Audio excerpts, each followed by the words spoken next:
Bismillahirrahmanirrahim. Assalamualaikum warahmatullahi wabarakatuh. Innal hamdalillah nahmaduhu wa nasta'inuhu wa nastaghfiruhu wa natubu ilaih wa na'udzu billahi min syururi anfusina wa sayyiati a'malina may yahdihillahu fala mudilla lahu wa may yudlil fala hadiyalah wa asyhadu an la ilaha illallah wahdahu la syarikalah wa asyhadu anna Muhammadan abduhu wa rasuluhu la nabiyya ba'dah. Ya ayyuhalladzina amanu taqullaha haqqa tuqatih wa la tamutunna illa wa antum muslimun. Fa inna asdaqal hadithi kitabullah wa khairal huda huda Muhammadin sallallahu alaihi wasallam wa syarrul umuri muhdatsatuha wa kullu muhdatsatin bid'ah wa kullu bid'atin dhalalah wa kullu dhalalatin finnar. Para hadirin dan hadirat yang dirahmati oleh Allah Subhanahu wa taala, insyaallah pada kesempatan yang berbahagia ini kita akan membahas salah satu poin yang saya tulis dalam buku saya tentang ajaran mazhab Imam Syafi'i yang ditinggalkan, yaitu yang saya beri judul pengingkaran terhadap wali gadungan ya. Karena kita tahu bahwasanya di negeri kita timbul banyak sekali fenomena tentang wali, banyak orang-orang yang dianggap sebagai wali ya, namun pada hakikatnya mereka bukan wali Allah Subhanahu wa taala. Mereka melakukan pelanggaran-pelanggaran, mereka terjerumus dalam kemaksiatan-kemaksiatan, mereka menyimpang dalam masalah akidah namun dianggap sebagai wali Allah Subhanahu wa taala. Pada hakikatnya orang-orang seperti ini merupakan wali-wali syaitan, ya, penolong-penolong syaitan dan bukan wali-wali Allah Subhanahu wa taala. Padahal telah jauh-jauh Al-Imam Asy-Syafi'i rahimahullahu taala telah mengingatkan bagaimana kriteria seorang bisa dikatakan sebagai wali. Saya nukilkan perkataan Imam Syafi'i rahimahullah sebagaimana dinukil oleh Al-Hafidz Ibnu Katsir rahimahullahu dalam tafsirnya. Beliau berkata, "Wa qad qala Yunus bin Abdul A'la qultu li Syafi'i." Dan Yunus bin Abdul A'la, muridnya Imam Syafi'i, pernah berkata, aku berkata kepada Al-Imam Syafi'i, "Kana Al-Laitsu ibnu Sa'ad yaqul, idza ra'aitumur rajula yamshi 'alal ma' fala taqtarru bihi hatta ta'ridu amrahu 'alal kitabi wa sunnah." Laits bin Sa'ad, seorang muhaddis, pernah berkata, jika engkau melihat seorang lelaki berjalan di atas air, maka janganlah kau terpedaya dengan dia sampai kau menimbang perkaranya di atas Al-Qur'an dan sunnah. Faqala Syafi'i, ini perkataan Yunus bin Abdul A'la, muridnya kepada Imam Syafi'i, pada gurunya. Kata dia, wahai guruku, wahai Syafi'i, saya mendengar Laits bin Sa'ad mengatakan, kalau kau melihat ada orang berjalan di atas air, maka jangan dulu kau terpedaya sampai kau timbang amalannya di atas Al-Quran dan Sunnah. Faqala Syafi'i, ternyata Imam Syafi'i menimpali perkataan muridnya tersebut. Kata Imam Syafi'i, qassara Laits rahimahullah. Laits masih kurang omongannya. Bal idza ra'aitumur rajula yamshi 'alal ma' wa yatiru fil hawa. Kata dia, bahkan bukan cuma berjalan di atas air, bahkan kalau kau lihat sang lelaki tersebut terbang di atas udara, bukan cuma jalan di atas air. Kata Imam Syafi'i, masih kurang aneh kalau hanya sekedar jalan di atas air. Bahkan kalau kau melihat dia terbang di atas udara, fala taqtarru bihi, maka janganlah kalian terpedaya dengan dia, hatta ta'ridu amrahu 'alal kitabi was sunnah, sampai kau timbang perkaranya di atas Al-Quran dan Sunnah. Ya, ini dinukil oleh Al-Hafidz Ibnu Katsir, perkataan Imam Syafi'i. Dan kita tahu Al-Hafidz Ibnu Katsir adalah ulama bermadzhab Syafi'i. Ulama bermadzhab Syafi'i, jadi dia mengenal betul perkataan-perkataan ulama Syafi'iyah. Dan nukilan ini bukan cuma terdapat dalam tafsir Ibnu Katsir, namun juga dinukil oleh Ibnu Abi Hatim dengan sanadnya dalam kitab Adabus Syafi'i wa Manaqibuhu halaman 184. Para hadirin dan hadirat yang dirahmati oleh Allah Subhanahu wa taala, kenyataan yang ada di tanah air kita yang dianggap wali adalah orang yang memiliki karomah dalam artian khusus. Ya. Karomah diartikan dengan kesaktian, dengan keajaiban-keajaiban, ya, bahwasanya seorang wali kalau tidak memiliki karomah maka bukanlah wali. Seorang wali harus mendatangkan bukti bahwasanya dia seorang wali, seperti dia bisa berjalan di atas air, bisa masuk dalam api dalam keadaan tidak terbakar, atau mungkin bisa terbang di atas udara, maka ini disebut dengan wali, ya. Padahal Al-Qur'an tidak pernah menyatakan hal demikian. Hadis-hadis Nabi juga tidak pernah menyatakan demikian. Oleh karenanya yang menjadikan seorang itu wali atau bukan, maka yang dilihat adalah amalannya, bukan keajaibannya. Yang dilihat adalah amalannya, apakah sesuai dengan Al-Quran dan Sunnah atau tidak. Jika ternyata amalannya sesuai dengan Al-Quran dan Sunnah, maka dia adalah seorang wali. Saya nukilkan juga perkataan Al-Hafidh Ibnu Hajar Al-Asqalani, ya, dalam kitabnya Fathul Bari, jilid ke-7 halaman 383. Penukilan yang indah. Dia mengatakan tentang kondisi orang awam di zaman beliau, dan tidak jauh beda, bahkan sekarang lebih parah. Kata beliau, "Annal ladzi istaqarra indal 'amah anna kharqal 'adah yadullu ala anna man waqa'a lahu dzalik min awliyaillah." Kata dia, sesungguhnya yang terpatri di kalangan orang awam bahwasanya keajaiban atau kesaktian menunjukkan barang siapa yang melakukan kesaktian tersebut maka dia termasuk wali-wali Allah. Wa huwa ghalatun mimman yaquluhu, dan ini merupakan kesalahan bagi orang yang mengatakan hal ini. Jadi kata dia, ini yang terpatri yang dianggap oleh orang-orang awam, barang siapa yang bisa melakukan kharqul adah, kesaktian-kesaktian, keajaiban-keajaiban, maka dia wali Allah. Kata Ibnu Hajar, dan dia juga ulama Syafi'iyah, ini keliru. Kata dia, wa huwa ghalatun mimman yaquluhu. Ini termasuk kesalahan dari orang yang berpendapat dengan pendapat ini. Fa innal khariqa qad yadhhar ala yadil mubtil. Kenapa? Karena kesaktian dan keajaiban bisa saja nampak pada orang yang di atas kebatilan. Min sahirin, seperti penyihir, penyihir juga sakti. Wa kahinin, dukun juga sakti. Wa rahibin, pendeta juga sakti, kadang-kadang sakti. Fayahtaju man yastadillu bidzalik ala wilayati awliyaillahi ta'ala ila fariq. Kalau begitu, barang siapa yang ingin tahu wali Allah, maka tidak bisa dijadikan dalil kesaktian. Karena kesaktian bisa saja atau keajaiban bisa saja muncul dari wali-wali Allah, dan bisa saja juga muncul dari orang-orang yang di atas kebatilan seperti penyihir, dukun dan yang lainnya. Maka itu bukan pembeda. Jadi faktor yang menentukan seorang wali atau bukanlah kesaktian, Maka butuh adanya pembeda penentu yang lain. Wa aula ma dzakaruhu an yukhtabar halu man waqa'a lahu dzalik fa in kana mutamassikan bil awamir syar'iyyah wan nawahi kana dzalika alamata wilayatihi wa man la fala wabillahi taufik. Kata dia, oleh karenanya yang pembeda atau penentu yang paling utama yang disebutkan oleh para ulama, harus diuji ini kondisi orang ini. Harus dilihat kondisi orang ini. Yang muncul kesaktian darinya harus diuji. Kalau memang kita dapati dia adalah orang yang berpegang teguh dengan perintah-perintah Allah dan menjauhi larangan-larangan Allah, maka itu merupakan tanda kewaliannya. Tetapi jika ternyata dia tidak taat kepada Allah, jauh dari perintah-perintah Allah, melanggar larangan-larangan Allah, maka fala, kata Al-Hafidz Ibnu Hajar, maka dia bukan wali Allah Subhanahu wa taala. Jadi intinya untuk menentukan wali atau bukanlah kesaktian. Ini pendapat orang awam, kata siapa? Kata Al-Hafidz Ibnu Hajar. Ini merupakan kesalahan. Tadi telah kita nukilkan perkataan Imam Syafi'i, sekarang kita nukilkan perkataan Hafidz Ibnu Hajar. Dan juga perkataan Imam Syafi'i dinukil oleh Al-Hafidz Ibnu Katsir rahimahullah, semuanya bermuara pada kewalian ditentukan dengan apakah orang tersebut berpegang teguh dengan Al-Quran dan Sunnah. Kalau dia berpegang teguh dengan Al-Quran dan Sunnah, maka dia wali Allah Subhanahu wa ta'ala. Sekarang kita berbicara tentang hakikat wali.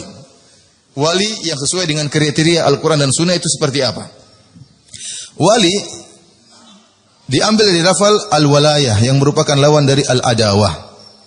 Adapun arti al-walayah adalah al-mahabbah. Jadi bukan wilayah, wali dari al-walayah. Al-walayah artinya al-mahabbah, kecintaan, dan juga artinya al-qarbu, yaitu kedekatan. Lawannya adalah al-adawah dan al-bughdhu, ya, artinya kebencian. Dan al-bu'du, yaitu kejauhan. Oleh karena yang disebut dengan wali Allah adalah orang yang mencintai Allah dan dekat dengannya. Orang ini yang dikatakan wali Allah, yang mencintai Allah dan dekat dengan Allah Subhanahu wa taala, memiliki sifat-sifat, kriteria-kriteria. Apa saja kriteria-kriteria tersebut akan kita sebutkan ya sekarang.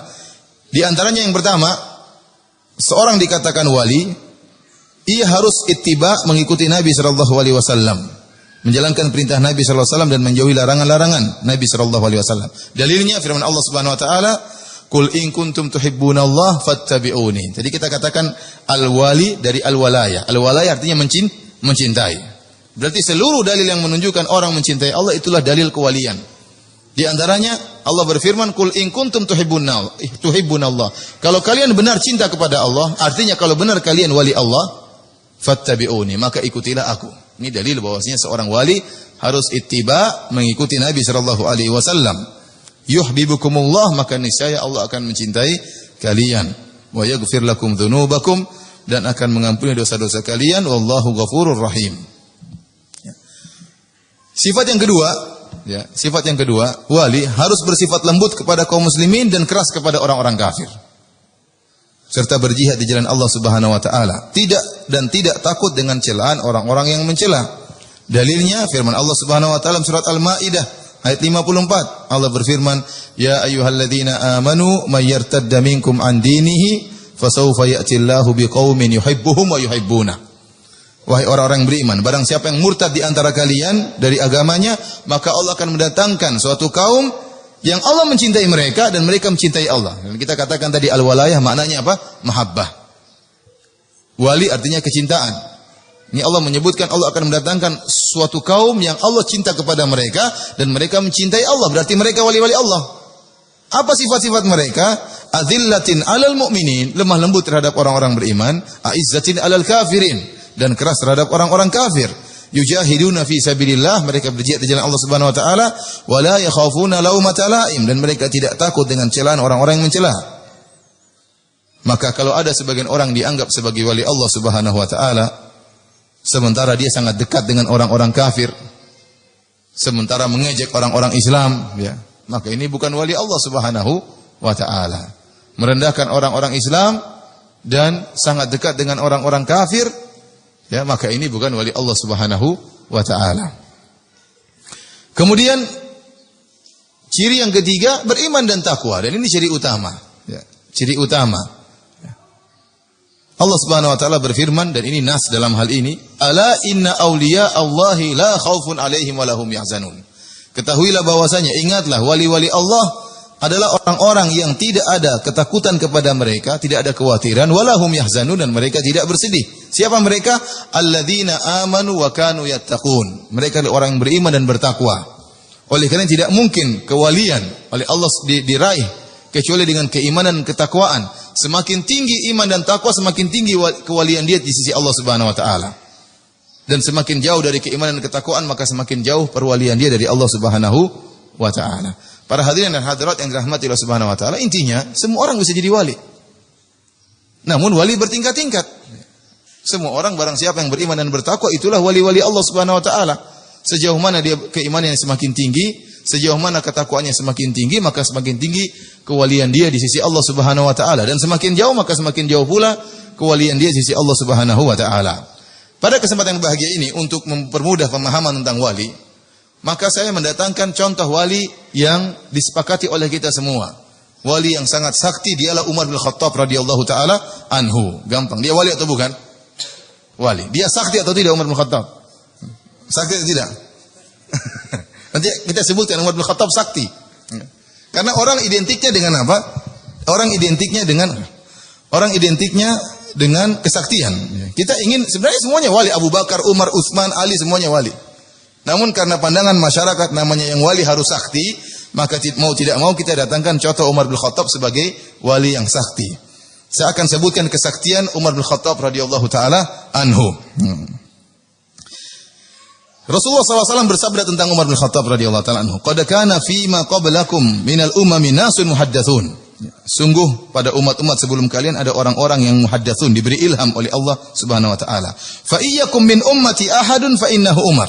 Kalau ada seorang seperti itu di umatku, maka dia adalah Umar. Langsung dapat ilham dari siapa? Dari Allah Subhanahu wa taala. Nabi juga bersabda tentang Umar, "Inna Allah wada'al haqq ala lisani Umar yaqulu bihi." Allah meletakkan kebenaran di lisannya Umar. Kebenaran berada di lisannya Umar dan Umar mengucapkan kebenaran tersebut. Yang lebih canggih daripada ini, Nabi mengatakan, "Lau kana nabiyyun ba'di lakana Umar." Kalau ada nabi setelahku, maka dia adalah Umar. Umar bin Khattab radhiyallahu taala anhu. Oleh karenanya para hadirin, kita lihat betapa sering Umar bin Khattab radhiyallahu taala anhu punya ide disepakati oleh Allah Subhanahu wa taala. Ada berapa kali Umar punya ide disepakati oleh Allah Subhanahu wa taala, seperti masalah hijab terhadap istri-istri Nabi. Maka turunlah firman Allah menyetujui ide Umar bin Khattab radhiyallahu taala anhu. Bahkan terkadang Nabi keliru, Umar yang benar. Seperti tatkala kisah perang Badar, ya. Umar waktu ditanya oleh Nabi SAW bagaimana tentang tawanan-tawanan perang Badar, Umar punya ide. Begini saja, kata Umar, orang yang paling dekat datang bunuh, sembelih. Jadi misalnya dia mengatakan yang sepupu, yang jadi kalau ada sepupunya ditawan di perang Badar, maka sepupunya dari kaum muslimin bunuh langsung sepupunya yang dari orang kafir. Jadi biar menunjukkan bahwasanya Islam telah memisahkan antara karib kerabat. Ya. Jadi Islam bisa memisahkan antara kakak dan adiknya, antara ayah dan anaknya.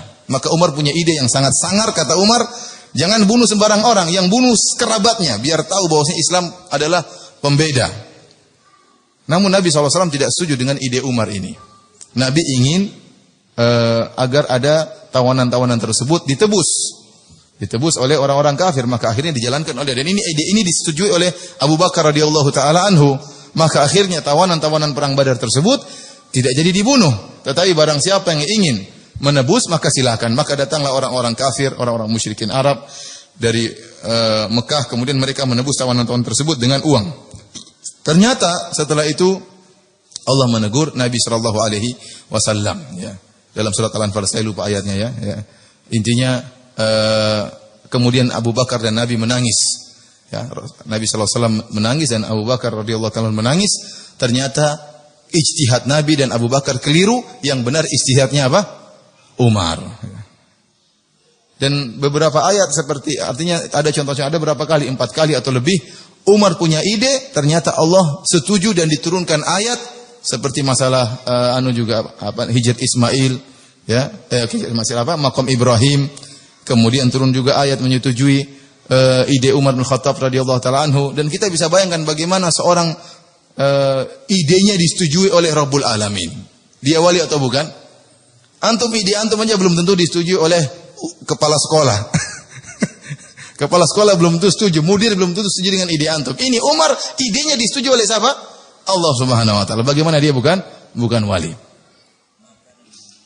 Maka dari Nabi,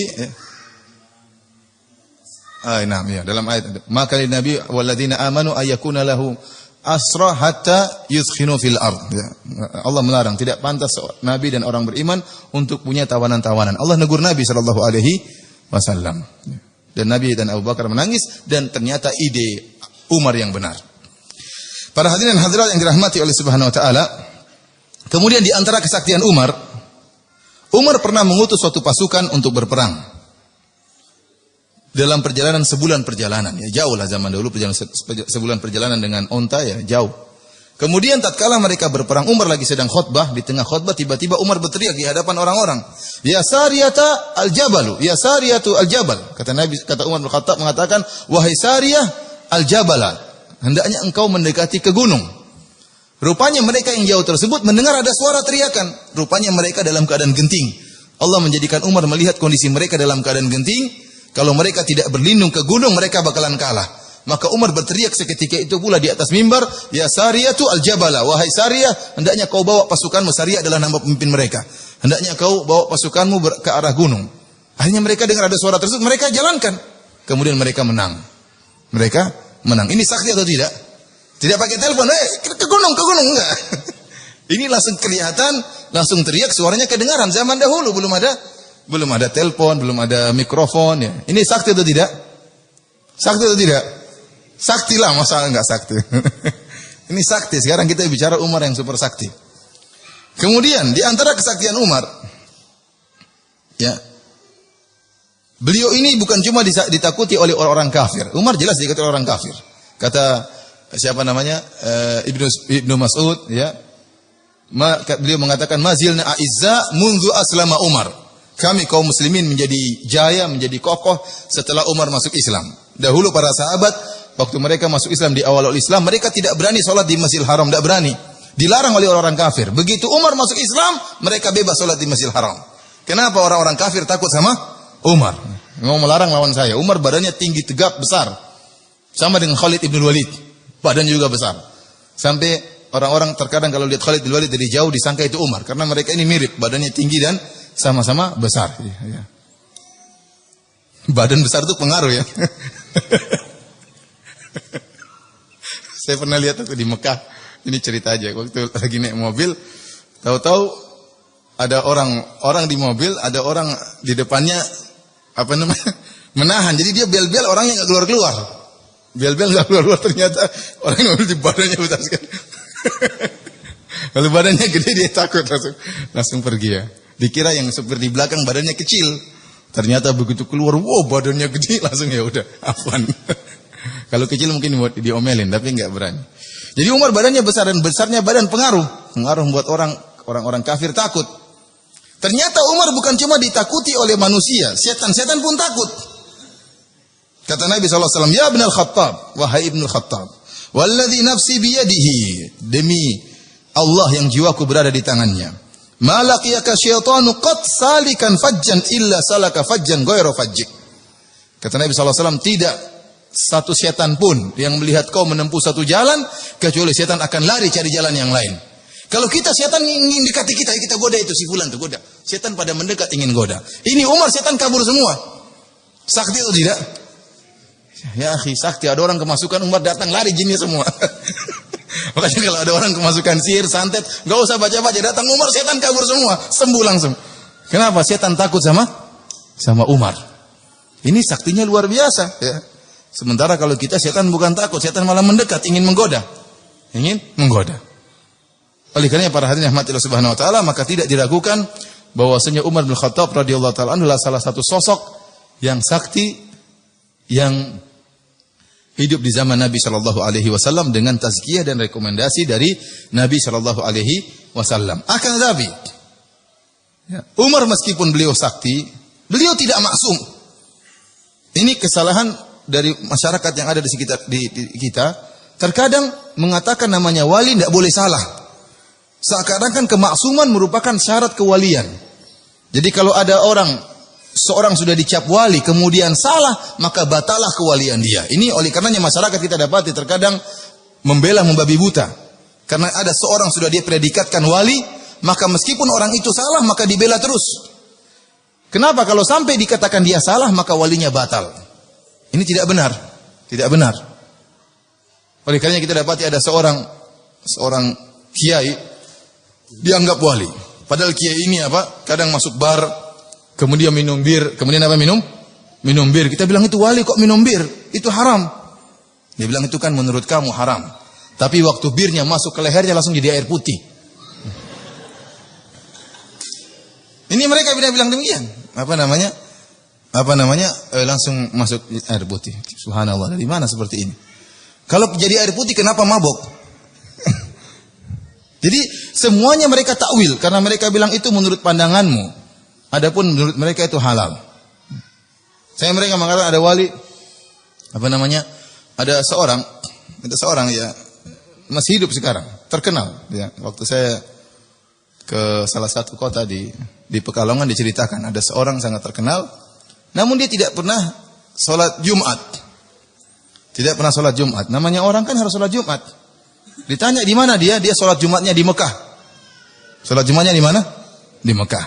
Teman-teman cerita, akhirnya ada sebagian ikhwan yang dia ngeyel, ingin tahu ini benar ke Mekah atau tidak ini. Katanya sholat Jumatnya, karena sholat Jumat tidak muncul, ditanya kemana, sholat Jumatnya di Mekah. Akhirnya mereka ini tidak sholat Jumat pada waktu sholat Jumat. Ingin bertamu di rumah wali ini. Maka datanglah mereka di rumah wali tersebut. Mereka ketuk pintunya, ternyata sang wali lagi main orgen. Hari Jumat ini dia main apa? Orgen. Katanya ke Mekah, kok main orgen? Ruhnya ke Mekah, badannya main orgen. Ada saja jawabannya. Dan ini cerita konyol sejak dulu. Jadi kata mereka, kemana sih fulan?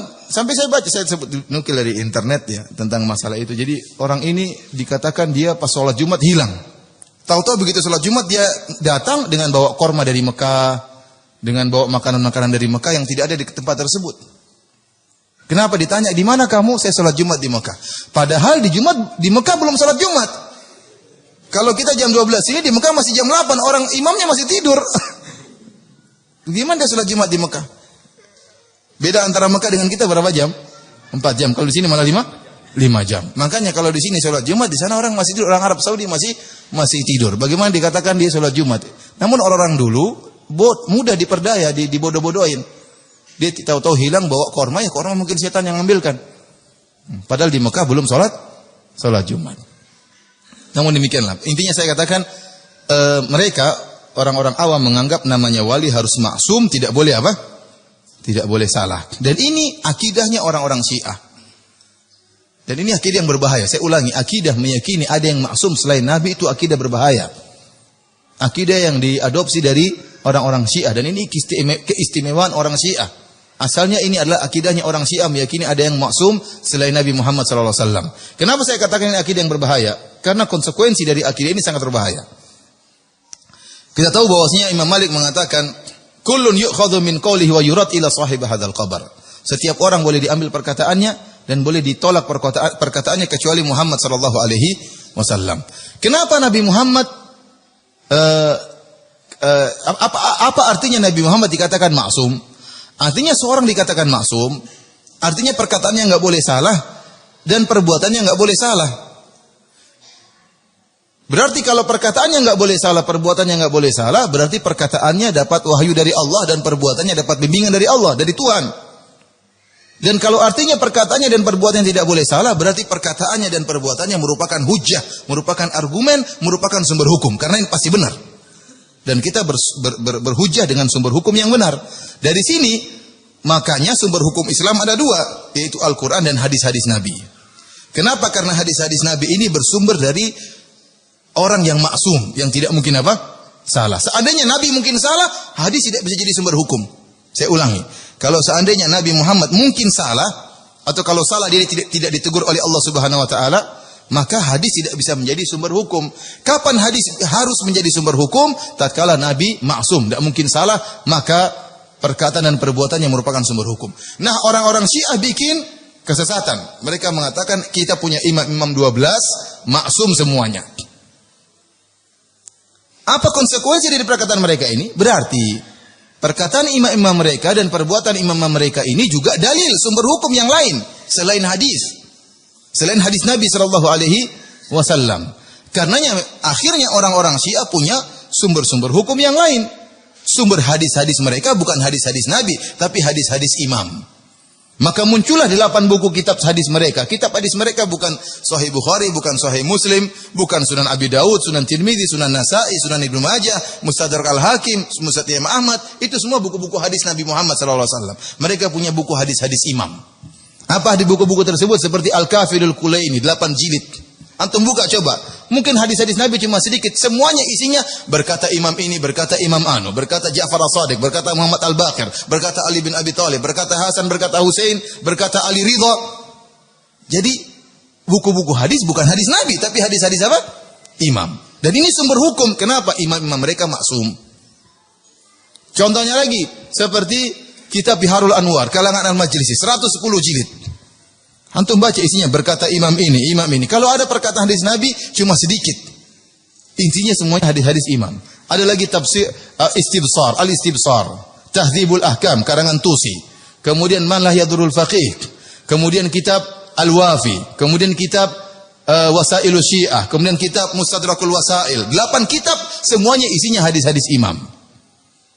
Makanya saya bilang kita enggak mungkin nyambung sama orang-orang Syiah karena sumber hukum kita cuma 2, Al-Quran dan hadis Nabi. Mereka punya sumber hukum yang lain, sumber-sumber hukum yang lain 8 kitab tadi yang kita tidak kenal sama sekali kitab-kitab tersebut. Dan kalau kita mengatakan ada seorang yang maksum selain Nabi SAW, maka kita menghilangkan fungsi Nabi sebagai Nabi terakhir. Saya ulangi, ini poin penting.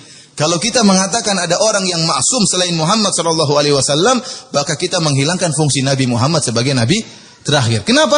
Berarti masih ada penyempurnaan, masih ada sumber-sumber hukum yang lain. Sebenarnya imam mereka, imamnya orang Syiah itu sama dengan nabi sebenarnya. Fungsinya sama. Tatkala kita dikatakan ini maksum, ini juga maksum, maka tidak ada perbedaan fungsi. Sama-sama. Cuma satunya mereka tidak mau menamakan nabi. Mereka hanya namakan apa? Imam. Namun fungsinya sama. Tidak ada bedanya. Oleh karena mereka meyakini perkataan imam tersebut merupakan sumber hukum. Perkataan imam mereka wahyu dari Allah Subhanahu wa taala. Perkataan imam mereka bisa mengkhususkan hadis Nabi, bahkan bisa mengkhususkan Al-Qur'an.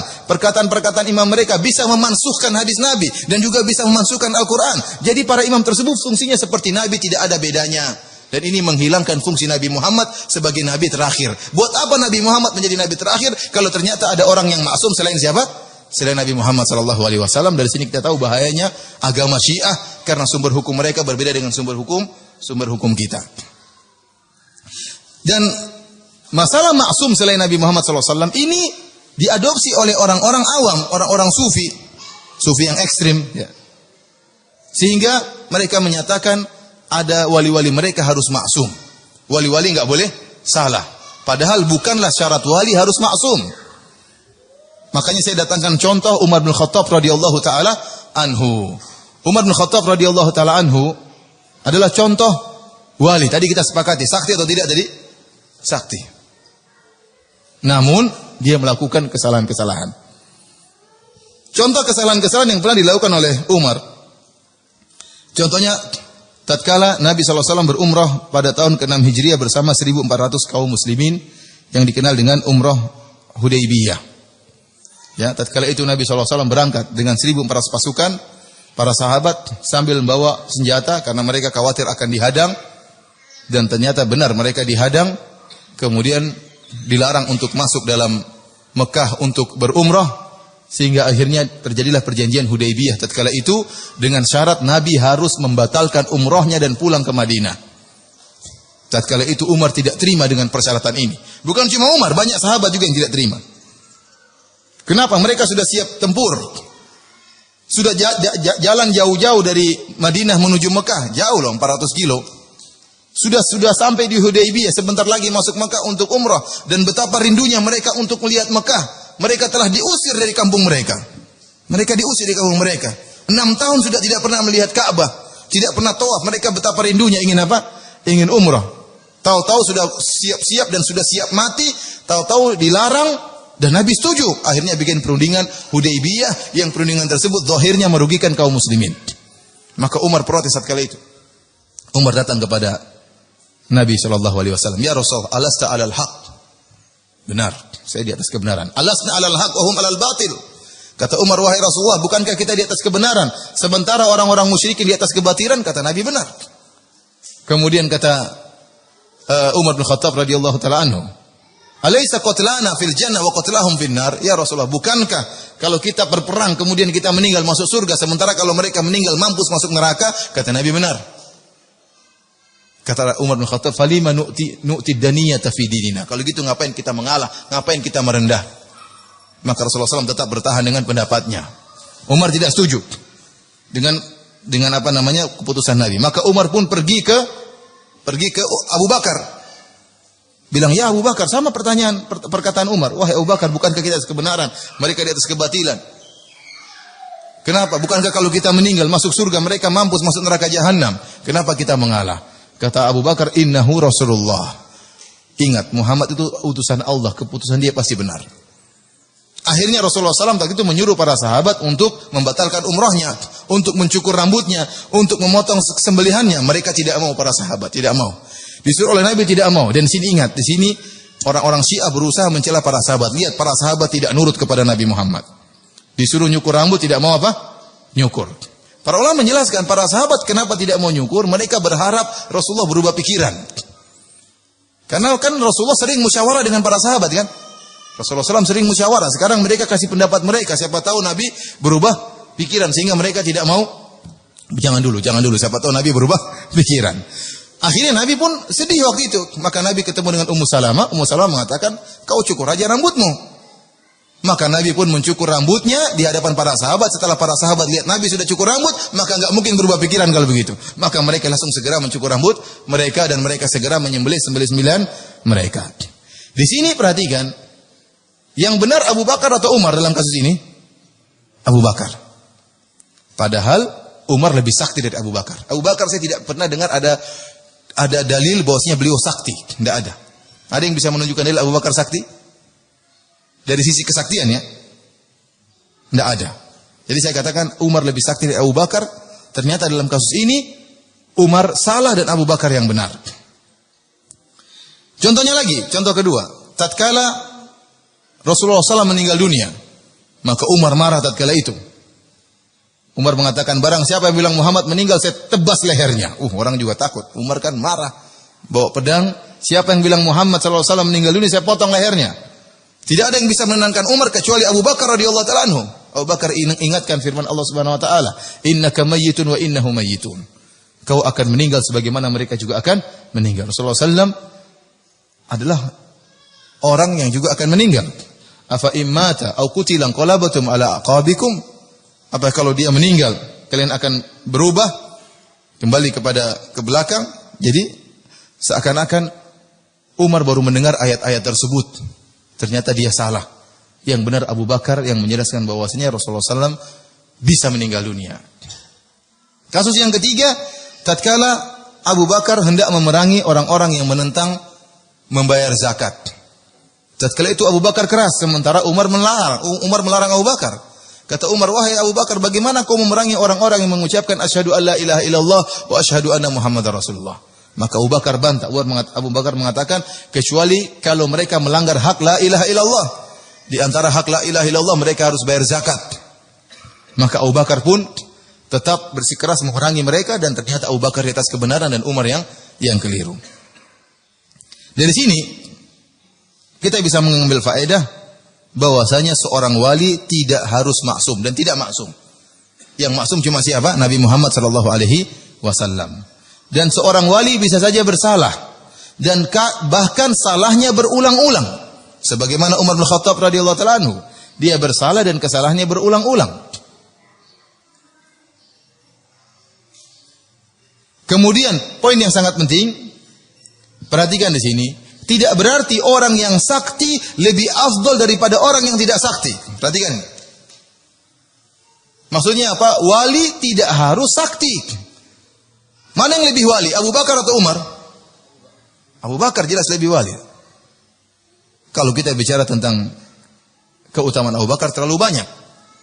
Bahkan di antara perkataan Umar, la wuzina imanu Abi Bakrin ma imanil ummah la rajiha imanu Abi Bakrin. Kalau tidak salah diriwayatkan dari perkataan Umar. Kata Umar mengatakan, kalau seandainya ditimbang imannya Abu Bakar dibandingkan dengan imannya umat, maka masih lebih berat imannya Abu Bakar. Luar biasa keimanan Abu Bakar radhiyallahu taala anhu. Tatkala Umar berusaha untuk melombai Abu Bakar, Umar menyumbang dengan setengah hartanya, ternyata Abu Bakar menyumbangkan dengan seluruh hartanya. Kalah ya Umar bin Khattab. Jadi Abu Bakar luar biasa. Dan nilai dia lebih tinggi daripada Umar bin Khattab radhiyallahu taala. Ternyata kalau dilihat dari kesaktian, Umar lebih sakti daripada Abu Bakar. Tidak ada dalil-dalil secara khusus menunjukkan Abu Bakar sakti, tapi ada dalil-dalil secara khusus yang menunjukkan Umar sakti. Ini dalil bahwasanya tidak harus orang yang sakti itu lebih mulia di sisi Allah daripada yang tidak sakti. Karena Ibnu Taimiyah menjelaskan bahwasanya kesaktian karomah dalam tanda petik dalam arti khusus kesaktian atau keajaiban itu diberikan oleh Allah kepada hamba-hambanya berdasarkan kebutuhan. Terkadang seorang imannya sudah tinggi, Allah tidak kasih karomah. Buktinya para sahabat dalam medan peperangan meninggal atau tidak? Meninggal. Dalam perang Uhud, dalam perang Badar tidak ada kesaktian. Dalam perang Badar Allah tidak menjadikan mereka sakti, tapi Allah turunkan malaikat untuk memenangkan. Para sahabat tidak jadi sakti, tidak jadi kebal. Ya. Dan dalam perang Uhud banyak di antara mereka meninggal dunia. Ibnu Taimiyah menjelaskan bahwasanya karomah karenanya lebih banyak muncul di zaman para tabi'in daripada zaman para sahabat. Kenapa? Karena iman tabi'in lebih lemah dan mereka lebih butuh untuk apa? Dikokohkan oleh Allah Subhanahu wa taala. Oleh karenanya saya katakan bahwasanya kalau ada orang misalnya diberi karomah berupa kesaktian, bukan berarti dia lebih mulia daripada yang tidak punya kesaktian. Dalil yang paling nyata adalah antara Umar dan Abu Bakar radhiyallahu taala anhu. Abu Bakar lebih mulia daripada Umar bin Khattab radhiyallahu taala anhu. Ya, akan tetapi Umar lebih sakti daripada Abu Bakar radhiyallahu taala anhu.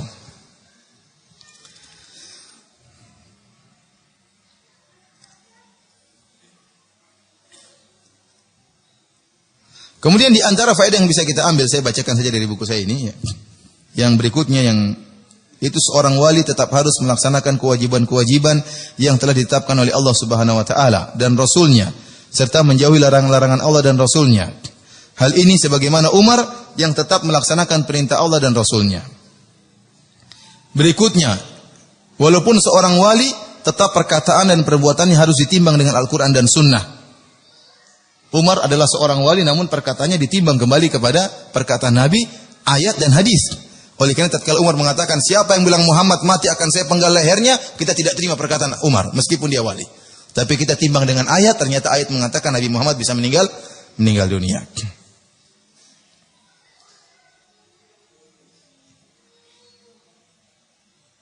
Seorang wali yang telah jelas perkataannya, yang telah salah perkataan dan perbuatannya menyelisih sunnah, maka harus kembali kepada kebenaran dan tidak menentangnya.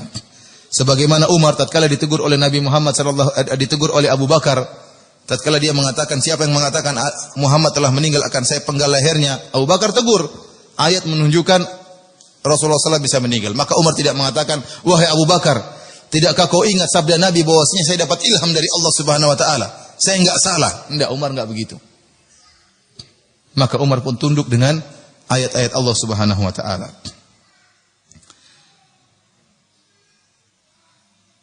Seorang wali harus mematuhi syariat Muhammad sallallahu alaihi wasallam. Ini perkara yang sangat penting yang pernah saya bahas dalam masalah pertemuan antara Nabi Musa dengan Nabi Khadir. Sering orang-orang Sufiyah yang ekstrim menjadikan dalil bahwasanya wali bisa keluar dari syariat Nabi.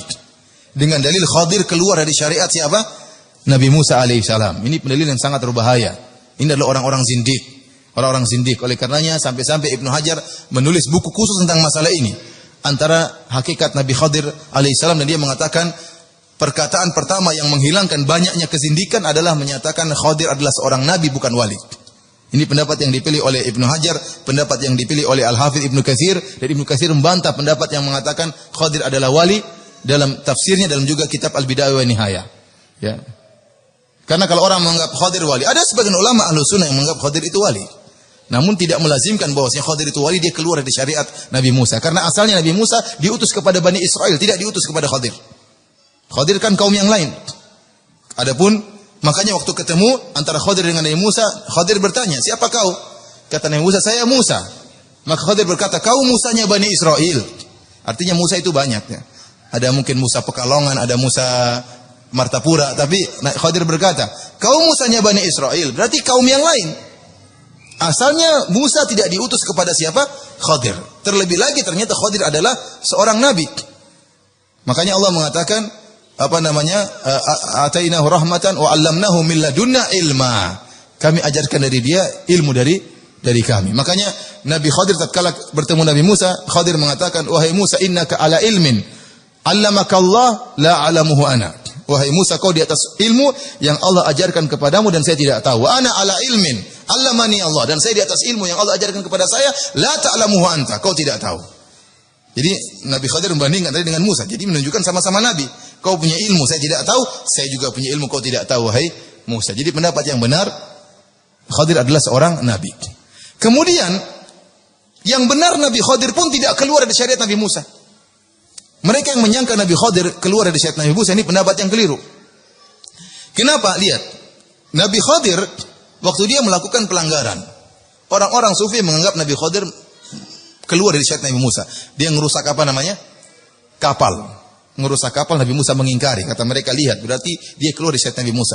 Dia bunuh anak. Ternyata Nabi Musa mengingkari. Kemudian dia mendirikan apa?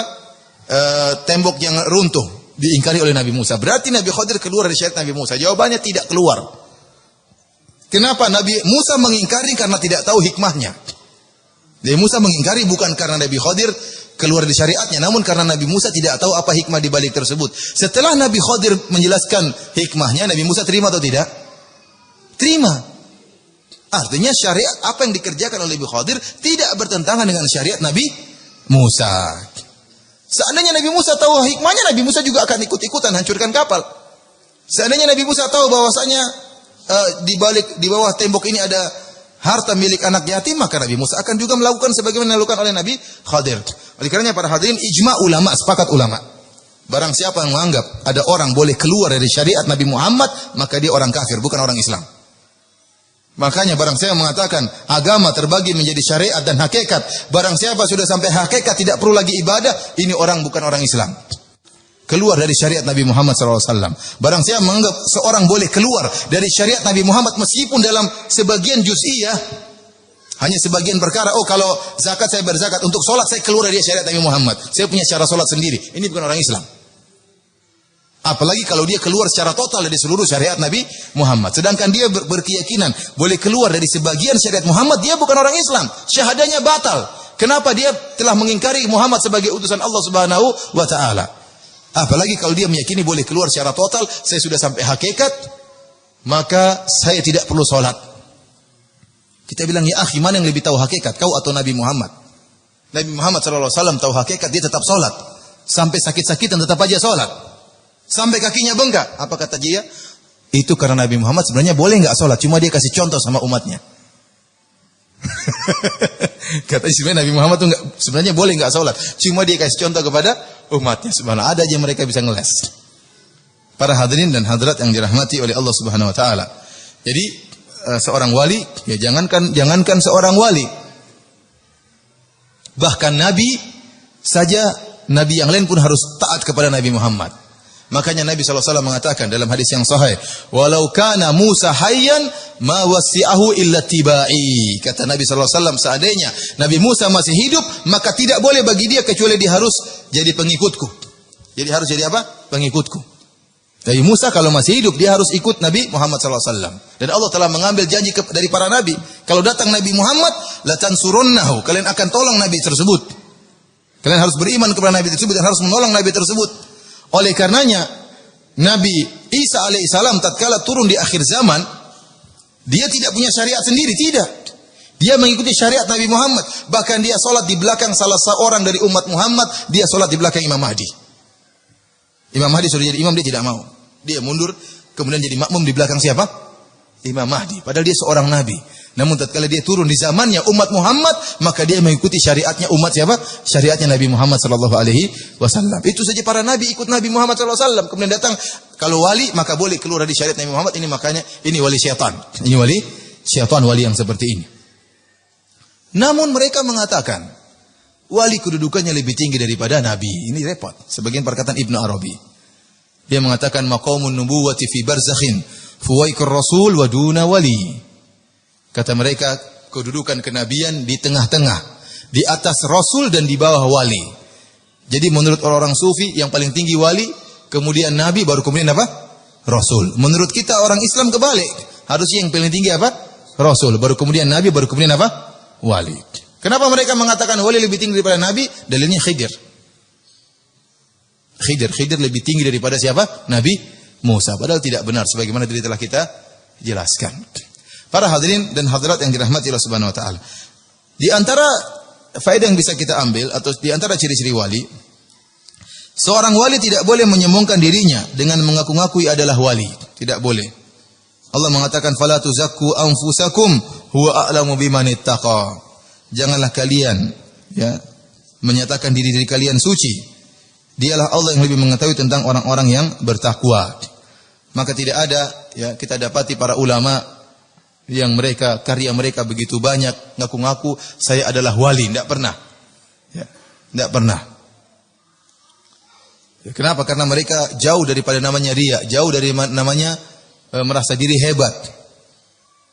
Kita tidak dapati Abu Bakar mengatakan saya wali Allah, Umar mengatakan saya wali Allah. Mereka tidak pernah mengatakan demikian. Justru mereka takut kepada Allah Subhanahu wa taala. Bagaimana Umar yang takut termasuk orang-orang munafik? Itu hakikat wali Allah, takut kepada Allah, bukan pede merasa dirinya sebagai apa? Sebagai wali Allah.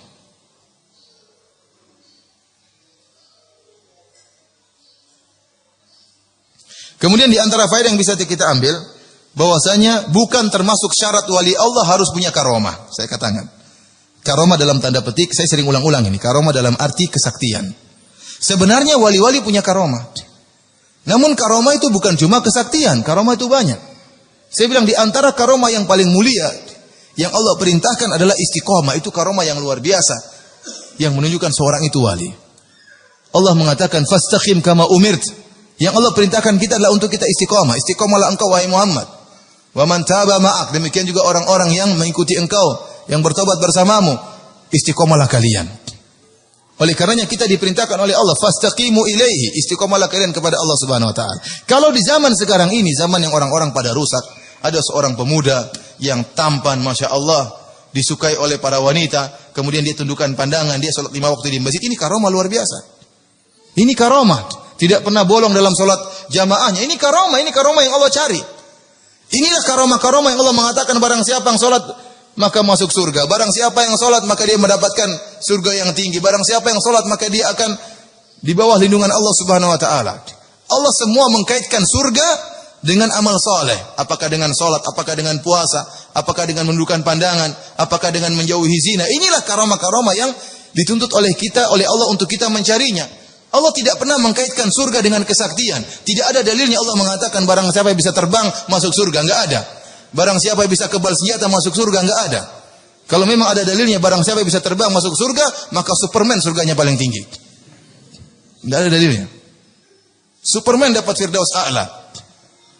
Tidak ada dalilnya. Oleh karena memang Allah tidak pernah perintahkan kita untuk sakti, enggak ada. Karenanya para hadirin rahmat Allah Subhanahu wa taala, saya katakan karomah itu banyak, bukan terbatas pada kesaktian.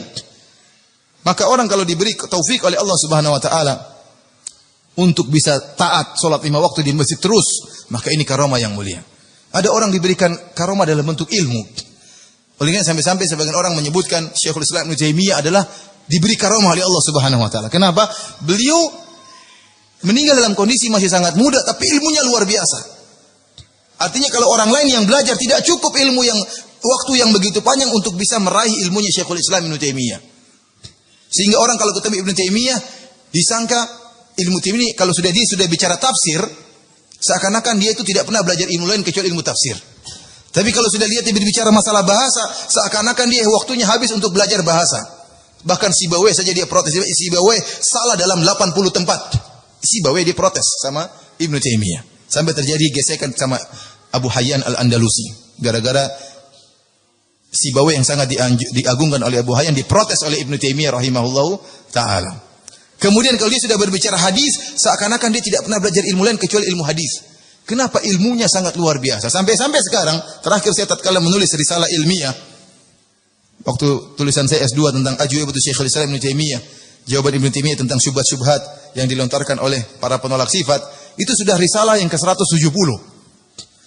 Artinya antum tahu satu risalah seperti risalah saya 700 halaman. Ini tentang satu bagian dari ilmu Ibnu Taimiyah. Apalagi 170 risalah tentang fikihnya, tentang qaidul fikihiyahnya, tentang usul fikihnya, tentang akidahnya, tentang ininya, tentang sampai 170 risalah. Siapa yang tidak ada ulama yang wallahu alam saya tidak tahu ada ulama lain seperti ini. Kalau orang belajar tentang Ibnu Hajar paling tentang mungkin usul fikihnya, tentang fikihnya tidak sampai 170 risalah. Kenapa? Karena setiap ilmunya Ibnu Taimiyah menakjubkan. Sampai-sampai sebagian ulama, sebagian masyayikh mengatakan ilmunya Ibnu Taimiyah ini karomah. Karomah di luar dari kebiasaan. Di luar dari apa? Kebiasaan. Jadi karomah artinya apa? Di luar daripada kebiasaan. Maksud saya karomah itu banyak. Makanya kalau ada orang di zaman sekarang ini menundukkan pandangan, enggak pernah lihat yang haram-haram, ini karomah. Karomah ini. Kok bisa dia menundukkan pandangan di zaman seperti ini? Ini karomah. Wali ya, wali asli. Wali. Oleh karena para hadirin rahmati Allah Subhanahu wa taala, kita katakan bukan termasuk syarat seorang wali yaitu harus punya kesaktian, tidak. Tidak harus. Karena kesaktian memang tidak pernah Allah katakan sebagai bukti kewalian, tidak ada. Ya. Allah terkadang berikan tatkala seorang membutuhkan tersebut. Dan tidak mesti orang itu kalau wali harus sakti. Para hadirin rahmati Allah Subhanahu wa taala. Kemudian di antara faedah yang bisa kita ambil, wali-wali Allah tidak memiliki ciri-ciri yang khusus pada perkara-perkara yang mubah. Jadi wali-wali Allah cirinya ketakwaan, bukan pada jenis pakaian. Jadi wali Allah harus pakai sorban hijau misalnya, ini wali Allah. Kalau sorbannya apa? Hijau.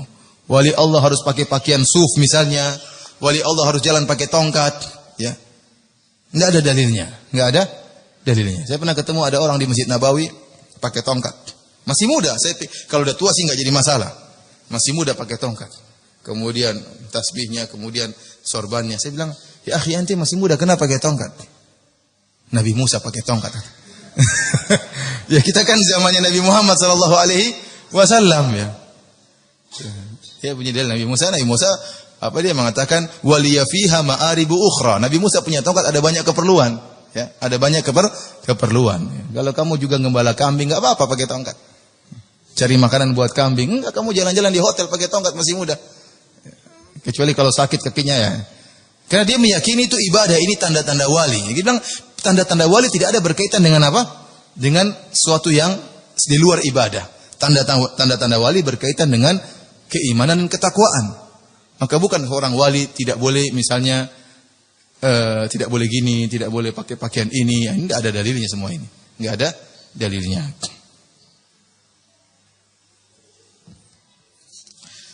Para hadirin dan hadirat yang dirahmati oleh Allah Subhanahu wa taala, tadi sebagaimana telah kita jelaskan tentang perkataan Imam Syafi'i dan juga dinyatakan oleh Hafidz Ibnu Hajar bahwasanya keajaiban dan kesaktian ternyata bukan cuma bisa dilakukan oleh orang-orang yang saleh, bahkan bisa dilakukan oleh orang-orang yang ahli batil. Tadi penyihir sakti juga bisa sakti penyihir. Kemudian contohnya lagi dukun juga bisa sakti, bahkan rahib, pendeta juga bisa sakti. Dari situ kita harus bisa bedakan mana kesaktian yang benar-benar karamah dari Allah dan mana kesaktian dari syaitan. Maka pada kesempatan ini saya akan menyebutkan perbedaan antara karamahnya Allah dan kesaktian syaitan. Apa bedanya antara karamah Allah? Kalau kita orang punya kelebihan, ini dia wali atau syaitan, wali Allah atau wali syaitan, maka saya akan sebutkan beberapa perbedaan. Yang pertama para hadirin, karamah para wali disebabkan keimanan dan ketakwaan. Sedangkan keajaiban dan keluar biasaan yang merupakan bantuan syaitan disebabkan hal-hal yang merupakan hal-hal yang terlarang. Oleh karenanya kalau ternyata kesaktian tersebut ya disebabkan perkara-perkara yang disenangi oleh syaitan seperti kesyirikan atau kemaksiatan atau kebid'ahan, maka itu bukan karamah. Maka itu bukan karamah. Misalnya ada orang sakti tapi harus syaratnya harus misalnya mencuri beras, harus mengambil beras curian, maka dia pun sakti.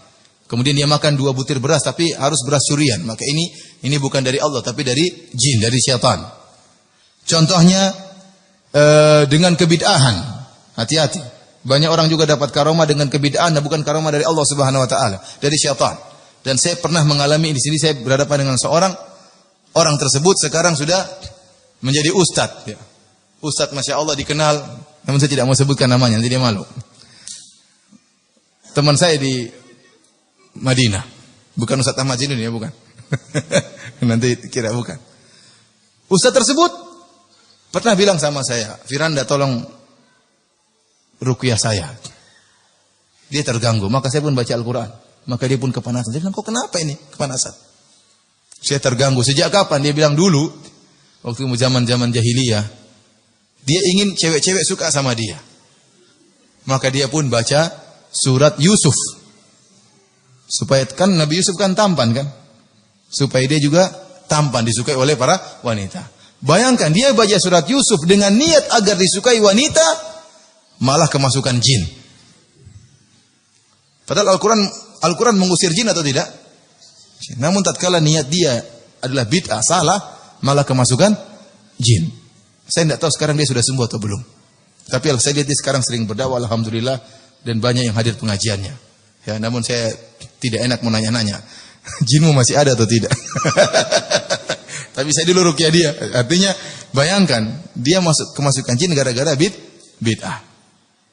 Contohnya lagi, saya pernah menghadapi waktu saya sama Ustaz Abu Sa'ad, kebetulan ada orang yang kemasukan jin, Ustaz Abu Sa'ad ngeruqyah.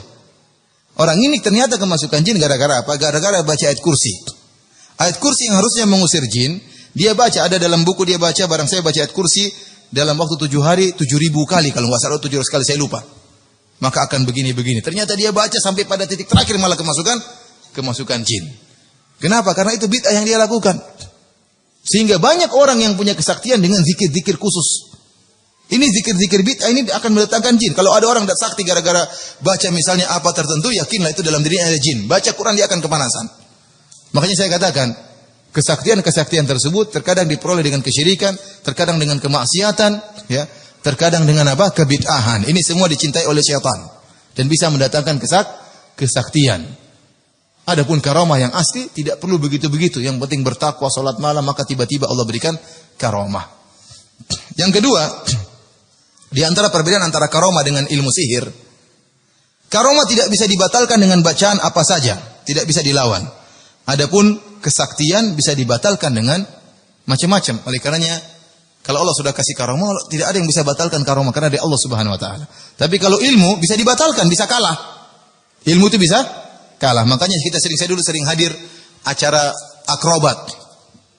Misalnya anaknya dimasukkan dalam box, dalam karton, kemudian ditusuk pakai apa? Pedang. Ditusuk, ternyata tidak mati. Namun sebelum dia mengadakan acara tersebut, dia mengatakan kepada para hadirin sekalian, mohon maaf yang punya ilmu, kita tahu saya sedang mencari nafkah, maka tolong jangan ganggu saya. Kenapa dia takut kalau ada yang macam-macam ditikam anaknya mati betulan? Kenapa? Karena ilmu, kalau ilmu tersebut ilmu sihir, maka bisa dibatalkan dengan azan atau dengan ilmu sihir yang lebih sakti. Oleh karena antum tatkala terjadi kasus antara kaum muslimin dengan orang-orang Dayak, betapa banyak kaum muslimin yang sakti-sakti sebelum berperang. Pakai mandi kembang lah macam-macam, ternyata kalah juga. Kenapa? Setannya Dayak lebih sakti. Benar. Sampai ada seorang ikhwan lari, saya ketemu dia langsung, dia datang ke Pondok Jamilur Rahman. Dia dulu di UGM Fakultas Kehutanan. Dia datang dengan penuh ketakutan. Saya bilang, "Kenapa?" "Saya ini diangkat sebagai komando peperangan, komandan peperangan oleh orang-orang Dayak." Kenapa? Kata mereka, dalam diri saya banyak aliran raja. Jadi dia kabur, saya enggak mau jadi komandan, tapi dipaksa jadi apa? Komandan. Sampai dia bilang bagaimana ilmu yang sampai dia sering meruqyah dirinya. Dia sering putar murotal sampai rusak kaset, dia masukkan lagi tipnya rusak, dirusak sama jin. Sering ada gelegean seperti bau tikus busuk. Jadi jinnya terbakar sedikit demi sedikit. Artinya dia sakti sampai dia katakan kita bisa mendengar pembicaraan orang-orang tersebut yang musuh kita dengan seperti ada hewan, burung kita kirim maka kita dengar dia bicara apa. Artinya saya katakan kalau memang ilmu yang dimiliki oleh kaum muslimin tadi untuk berperang adalah dari karomah dari Allah, maka tidak mungkin kalah. Tidak mungkin apa? Kalah. Namun itu bukan dari Allah, dari jin juga. Maka tatkala bertemu dengan jin yang lebih sakti, ya kalah dia. Karena nggak bisa. Sampai saya ketemu dengan saudara-saudara kita yang berjihad dari Ambon waktu belajar, kan waktu itu ada pendidikan para dai, orang-orang Ambon yang berperang didatangkan ke Pondok Jamilur Rahman, kemudian kita ajari. Ya. Mereka cerita bagaimana tatkala kita berperang, tahu-tahu orang-orang kafir itu mengeluarkan cewek-cewek telanjang bulat di depan kita. Kenapa? Karena mereka tahu orang-orang Islam punya ilmu kebal. Namun kalau jinnya lihat cewek telanjang, jinnya kabur semua. Jadi enggak kebal lagi. Benar ini? Jadi begitu mau perang kan kebal, tung kan gini. Oh, ayo gini, orang kafir juga takut ini, kebal. Makanya dikeluarkan cewek-cewek telanjang, sudah enggak kebal lagi, jinnya kabur. Jinnya sampai diketahui oleh orang kafir ilmu-ilmu seperti itu. Oleh karena para hadirin rahmatillah subhanahu, kita katakan kalau itu karomah tidak mungkin dibatalkan dengan apapun. Tetapi kalau itu ilmu sihir atau ilmu dukun, maka bisa gagal dan bisa batal. Kemudian yang ketiga, perbedaan antara karomah dengan ilmu sihir. Karomah tidak ada ilmu untuk mempelajarinya. Orang dapat karomah tinggal dia sholat, tahu-tahu diberi karomah oleh Allah Subhanahu wa taala. Seperti Khalid ibn Walid, tahu-tahu dia minum racun tidak mati. Seperti Sa'ad bin Abi Waqqas, tidak pernah belajar ilmu karomah. Tahu-tahu kemudian tatkala dia hendak menyerang orang-orang kafir, sementara dibatasi oleh lautan, Allah jadikan lautan tersebut seperti tanah sehingga dia bisa naik kuda di atas lautan tersebut. Ini tidak ada ilmu untuk pelajarinya. Tiba-tiba Allah berikan apa? Karomah. Oleh karenanya kalau ada ilmu mencari karomah, harus begini, itu yakin bukan dari Allah Subhanahu wa taala, dari jin. Jadi karomah bukan ilmu baku. Karomah bukan ilmu baku.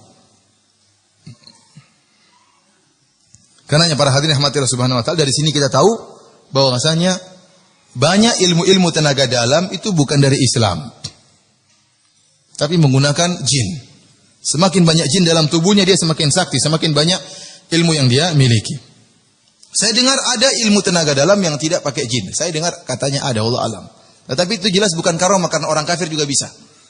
Orang kafir juga bisa. Karena katanya karomah orang yang beriman. Kalau tenaga dalam, kok orang kafir juga bisa punya tenaga dalam? Ya. Apalagi kita lihat praktek-praktek tenaga dalam tersebut, ya, harus emosi, harus ini, harus macam-macam.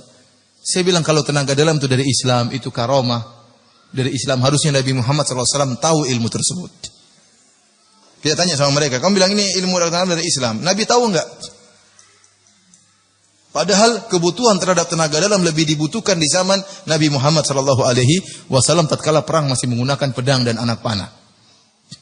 Kenapa Nabi tidak tahu? Kenapa tidak ada diriwayatkan Abu Bakar kemudian begini-begini depan orang musyrikin, orang ketemu Abu Bakar sakti, enggak ada yang berani. Tapi mereka perang kemudian meninggal dunia sebagaimana yang lainnya.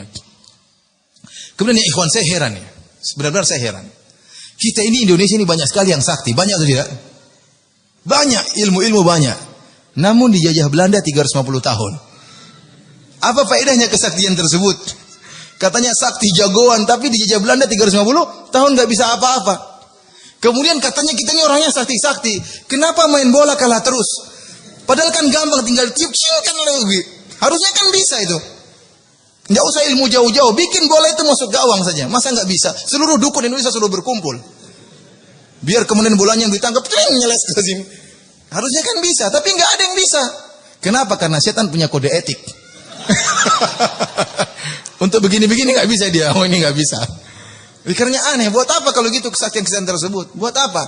Buat apa kemudian mandi kembang kalau kemudian waktunya jihad, kemudian tidak jihad? Malah kemudian mungkin menjaga gereja, menjaga apa faedahnya kalau begitu sakti-sakti? Buat apa? Oleh karena para hadirin rahmati Allah Subhanahu wa taala, kita katakan bahwasanya itulah yang menjadi perbedaan, bahwasanya karamah yang datang dari Allah Subhanahu wa taala tidak dipelajari dan tidak bisa dibatalkan, datang dengan tiba-tiba sesuai dengan kebutuhan. Dan karamah tersebut terkadang tidak selama-lamanya, tiba-tiba hilang. Tiba-tiba hilang. Sa'ad bin Abi Waqqas yang kemudian menaikkan kudanya di atas air seperti apa? Seperti tanah, tidak setiap saat dia bisa bikin air seperti tanah. Tiba-tiba Allah bikinkan dia, tahu-tahu kemudian dia bisa berjalan. Karamah dari Allah Subhanahu wa taala. Khalid bin Walid bukan tatkala minum racun tidak meninggal, bukan berarti kalau setiap saat dia minum racun tidak meninggal, tidak. Saat itu saja. Ya, artinya saya katakan karamah Allah berikan berdasarkan apa? Kebutuhan. Dan tidak bisa dipelajari. Dari sini para hadirin rahmatillah Subhanahu wa taala, kalau ada orang mengaku sebagai wali atau dianggap wali oleh orang lain, maka mudah kita tinggal ngecek amalan orang ini sebagaimana wasiat Imam Syafi'i. Ya, kata Yunus bin Abdul A'la qultu li Syafi'i qala Laits bin Sa'ad idza ra'aita ar-rajula yamshi 'ala al-ma' fala taktarru bihi hatta ta'ridu amrahu 'ala al-kitab wa sunnah. Kata Laits bin Sa'ad, kalau seandainya kau melihat ada orang berjalan di atas air, maka jangan langsung kau percaya sama dia sampai kau timbang amalan dia di atas Al-Qur'an dan sunnah. Kata Imam Syafi'i qassara Laits masih kurang. Hatta idza ra'aitum ar-rajul yamshi 'alal hawa, bahkan meskipun kalian melihat sang lelaki tersebut terbang di udara, fala taktarru bihi, jangan kalian percaya sama dia hatta ta'ridu amalahu aw amrahu 'alal kitab was sunnah, sampai kau timbang perkara dia di atas Al-Qur'an dan sunnah. Kita terapkan kaidah Imam Syafi'i ini, kaidah yang sangat agung. Ada orang dikatakan wali, lihat cek dia. Bagaimana sikap dia dengan hadis-hadis Nabi. Gampangannya antum buka Riyadhus Shalihin. Ini kan hadis-hadis Nabi isinya, Riyadhus Shalihin. Tayyib. Orang ini katanya wali. Tapi dia bilang bahwasanya Inul tidak jadi masalah joget-joget seperti itu. Kita lihat dalam Riyadhus Shalihin, bab boleh joget. Ada enggak dalam Riyadhus Shalihin? Bab boleh joget-joget. Oh, enggak ada. Dari mana seperti kalau gitu?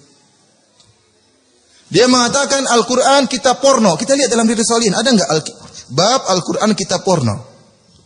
Enggak ada. Terus mana yang sesuai dengan sunnah kalau begitu? Mana yang sesuai dengan sunnah? Dia mengatakan, mengatakan semua agama pluralisme, bapak pluralisme, semua agama benar. Kita bilang dari mana seperti itu? Jadi caranya mudah. Kalau ada orang dikatakan wali, tinggal kumpulkan pernyataan dia, kumpulkan perbuatan dia, kemudian kita timbang dengan Al-Quran dan sunnah Nabi SAW. Ambil dari Riyadhus Shalihin, kita cek. Kalau ternyata enggak ada, berarti itu bukan wali Allah Subhanahu wa taala. Perkaranya mudah. Begitu saja. Ini maksud saya itu kajian yang saya sampaikan pada kesempatan kali ini. Ya, siapapun yang dianggap wali, maka kita tinggal cek perbuatannya dan perkataannya sesuai dengan Al-Quran dan Sunnah atau tidak. Wallahu alam bisawab. Alhamdulillah, kita ucapkan jazakumullahu khairan kepada Al-Ustaz Al-Fadhil Abu Abdul Muhsin hafizahullahu ta'ala atas kajian yang sangat bermanfaat, dan mudah-mudahan ini menambahkan ketakwaan kita kepada Allah Subhanahu wa taala. Dan sekarang sesi tanya jawab, dan peraturan dalam tanya jawab adalah bagi laki-laki boleh mengirimkan pertanyaannya melalui kertas ataupun langsung bertanya. Sedangkan bagi ibu-ibu, saudari-saudari muslimah dipersilahkan untuk bertanya melalui tulisan di atas kertas saja. Dan insyaallah juga nanti akan ada pertanyaan-pertanyaan dari Radio Gema Madinah, pendengar Radio Gema Madinah yang sekarang sedang live mendengarkan kajian Al-Ustaz Al-Fadhil Abu Abdul Muhsin hafizahullah ta'ala. Ya, silahkan bagian kanan dulu. Siapa yang ingin bertanya? Ya, kasih mic-nya kepada Bapak. Assalamualaikum warahmatullahi wabarakatuh. Waalaikumsalam. Selama ini tadi menarik Ustaz tentang kewaliannya Umar. Iya. Bahwa beliau ditakuti oleh setan. Iya. Bahkan ketika beliau lewat di suatu jalan maka setan menghindar ya. Setan kabur ya. Iya. Di daerah saya Ustaz ada sebuah keyakinan. Iya. Bahwa apabila memasuki hutan atau daerah-daerah yang angker, maka caranya seperti ini Ustaz. Meniupkan tapi hurufnya Umar gitu. Meniupkan alif Umar seperti itu. Dia ya Umar seperti itulah. Iya. Dengan syariat itu artinya setan lari dan dia tidak bisa mendekati dia. Oh begitu. Ya. Mohon nasihatnya Ustaz. Karena banyak sekali saudara-saudara saya masih berkeyakinan seperti Kenapa ini. enggak Muhammad? Nah, ya itu dia. Mana yang lebih takut setan? Setan lebih takuti Muhammad atau Umar? Ya. Muhammad sallallahu alaihi wasallam. Mohon nasihatnya Ustaz. Iya. Ya jelas kita kata itu adalah bid'ah yang tidak tidak benar ya, bahwasanya cara mengusir setan dengan mengatakan Umar, enggak ada. Enggak ada, itu enggak benar ya. Justru kalau jangan-jangan saya khawatir itu keinginan setan ya. Jadi kita tunduk dengan apa? Seperti orang lewat katanya kalau kamu enggak nanti kamu diganggu. Sehingga terkadang lewat ada orang seperti itu kan, atau dia melihat mobil dia harus bel. Pip pip. Kalau enggak bel nanti dia bakalan celaka. Ini salah satu bentuk ketundukan terhadap apa? Syaitan. Allah telah mengajarkan, Rasulullah SAW telah mengajarkan kalau kita masuk dalam tempat kita mengatakan a'udzu bikalimatillahi tammati min syarri ma khalaq. Berdoa, a'udzubillahi minasyaitonir rajim, kemudian bismillah jalan. Bukan mengatakan Umar, enggak ada. Umar, Muhammad, masih belum lari lagi. Allah, baru lari. Itu enggak benar, itu khurafat dan belum tentu ada setannya. Ya. Belum tentu ada setannya. Setan sebenarnya takut sama manusia, ya. Ya. Tetapi setan menjadi besar kepala tatkala tahu kita takut sama apa? Sama setan. Kalau orang beriman dan bertakwa kepada Allah, maka setan akan takut. Bagaimana tidak dia berlindung dengan ayat-ayat Allah. Setan takut terbakar, resiko dia terbakar kalau kita bacakan ayat kursi. Dia ingin menggoda, tapi kalau dia tahu kita baca ayat kursi, dia juga resikonya dia terbakar. Namun anehnya kalau kita di Arab Saudi, coba antum tanya Ustaz Ahmad Zainuddin, kita tidak pernah dengar namanya orang lewat pohon kemasukan, enggak ada di sana. Ya. Kemudian jalan di tengah jalan misalnya, kemudian kerasukan jin di padang pasir, enggak ada dan tidak ada rasa takut sama sekali. Di sana enggak ada namanya merinding. Saya tidak pernah merinding di mana? Di Arab Saudi, subhanallah. Kenapa? Karena di sana dikumandangkan azan di mana-mana. Orang-orang lewat kuburan tidak ada yang pernah takut. Justru kita kalau lihat kuburan ingat akhirat, benar sesuai dengan wasiat Nabi bahwasanya kita mengunjungi kuburan, ziarah kuburan untuk ingat kematian. Beda kalau Indonesia, orang ke kuburan bukan ingat kematian, ingatnya gondruwo. Ingatnya setan. Dan benar-benar itu dimanfaatkan oleh setan. Sehingga orang-orang jadi takut setan. Baru masuk kamar mandi takut. Kenapa? Aduh takut. Bukan takut sama kecoak, takut sama setan. Kamar mandinya dibuka ya, jangan dibuka dikit. Takut sama setan. Kenapa? Terlalu banyak tontonan. Tontonan apa namanya? Uka-uka, gentayangan. Masih ada enggak itu tontonan itu? Sudah enggak ada ya? Penangkap jin, ternyata dukun palsu ya, macam-macam. Kemudian nonton film-film ya. Jadi orang kalau sudah masuk ke kuburan, jadi benar-benar kemudian apa? Jin diagungkan di tanah air kita. Tadi seperti tadi kan bentuk ngebel. Ini kan bentuk pengagungan terhadap jin. Jin senang seperti itu. Belum lagi nyembelih untuk jin. Bagaimana jin tidak besar kepala mendapati kekuasaan dia di tanah air kita. Beda kalau di tempat kita di kumandangan azan di mana-mana pengajian tauhid, jin akan menyingkir dengan sendirinya, jin-jin setan akan menyingkir dengan sendirinya. Mereka tidak akan bisa ganggu. Tapi tatkala kita agungkan mereka menjadi kepala besar. Seorang sampai kalau kita ke kuburan ketakutan tadi. Kita bukan ingat mati tapi terutama kalau malam hari. Khawatir ada asap keluar. Waduh, ngeri. Waduh. Jangan-jangan mak lampir, jangan-jangan sundel bolong, ternyata yang keluar si manis jembatan Ancol.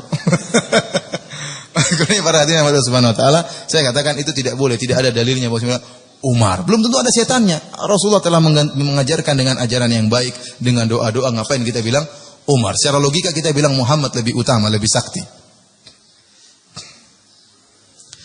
Ustaz, bagaimana kalau terlanjur dulu pernah ikut tenaga dalam? Apakah dalam badan orang tersebut masih ada jinnya? Bagaimana cara membuang ilmu tersebut? Dan bagaimana cara membentengi diri dari hal yang dilarang oleh ajaran agama? Ada seorang pernah saking saktinya, dia bisa mengobati orang dari jarak jauh. Dengan zikir-zikir, dia dapat ilmu tersebut dengan zikir-zikir bid'ah. Maka kalau telepon, dia ngomong orang sana bisa sembuh. Luar biasa ilmunya. Ternyata di waktu di ruqyah dia kemasukan. Baru dia sadar, sekarang dia ngaji. Ternyata selama ini ilmunya apa? Dia sangka dari Allah. Kenapa? Karena melalui proses-proses zikir-zikir tertentu, salat-salat tertentu, ternyata bid'ah semua. Akhirnya dia sakti, ternyata di ruqyah ada jinnya, dia baru sadar ternyata bukan dari Allah Subhanahu wa taala. Tetapi saya katakan kalau orang dahulu pernah ikut tenaga dalam, kemudian ternyata dia tidak terganggu, artinya tidak wajib mengeluarkan jin dari tubuhnya. Terutama kalau dalam kondisi dia tidak terganggu dalam ibadahnya, ya. Ya, dia tetap rajin saja banyak beribadah, mudah-mudahan jinnya masuk Islam kemudian keluar. Atau jinnya tidak betah akhirnya keluar. Jadi dia perbanyak salat, perbanyak zikir pagi petang, perbanyak zikir terutama baca ayat kursi, baca sebelum tidur baca zikir. Tidak harus dia mesti mengeluarkan jin dari tubuhnya, terutama jika dia tidak terganggu. Wallahu a'lam bishawab. Apakah cerita-cerita tentang karamah kesaktian Syekh Abdul Qadir Jailani itu benar-benar adanya? Apakah Syekh itu seorang wali? Kita meyakini seperti Syekh Abdul Qadir Jailani insyaallah termasuk wali dari wali-wali Allah, dan dia seorang ulama, ya, di antara para ulama ahlu sunnah, dan dia punya buku-buku yang terkenal, ya. Akan tapi cerita-cerita yang berlebihan tentang Syekh Abdul Qadir Jailani, maka kita bilang mana sanadnya, mana ceritanya, ya. Karena cerita-cerita tersebut, saya katakan cerita-cerita itu belum tentu benar. Terlalu banyak cerita-cerita tentang Wali Songo yang belum tentu benar, enggak ada sanadnya. Seperti Syekh Abdul Qadir Jailani disebutkan ada seorang wanita anaknya meninggal dunia, maka dia sedih sekali. Laporkan kepada Syekh Abdul Qadir Jailani, "Syekh, anak saya meninggal dunia." Maka Syekh bilang, "Tunggu." Maka Syekh pun mengejar malaikat maut, dikejar. Suruh berhenti. Akhirnya dia bawa keranjang roh waktu itu, ya. Bawa keranjang apa? Ruh. Akhirnya entah bagaimana ceritanya, keranjang ruhnya tumpah. Akhirnya anak tadi hidup, yang lain juga ikut hidup. Ini kan konyol seperti ini. Nabi Muhammad saja nggak bisa nolak. Datang malaikat maut, waktunya meninggal. Ini Syekh Abdul Qadir Jalil menghentikan malaikat maut, suruh mengembalikan mayat. Ya, ini nggak mengembalikan ruh. Ini nggak benar, sampai terlalu berlebihan seperti ini sudah masuk kepada ranah tauhid rububiyah. Seakan-akan mengatur alam semesta, seakan-akan mengatur hidup dan mati. Ini kesyirikan seperti ini. Artinya apa? Orang tidak boleh mati kalau tidak sesuai dengan kehendak dia. Ini nggak benar seperti ini. Maka saya katakan, adapun cerita-cerita tentang beliau, Allah alam bisawab, mungkin beliau punya karomah, ya mungkin. Tapi kita kan tidak menilai kecuali dengan ada sanadnya. Kalau ada sanadnya, cerita tersebut dengan sanad yang sahih bisa dipertanggungjawabkan. Ya. Tapi adapun cerita-cerita berlebihan seperti tadi, maka tentunya tidak benar.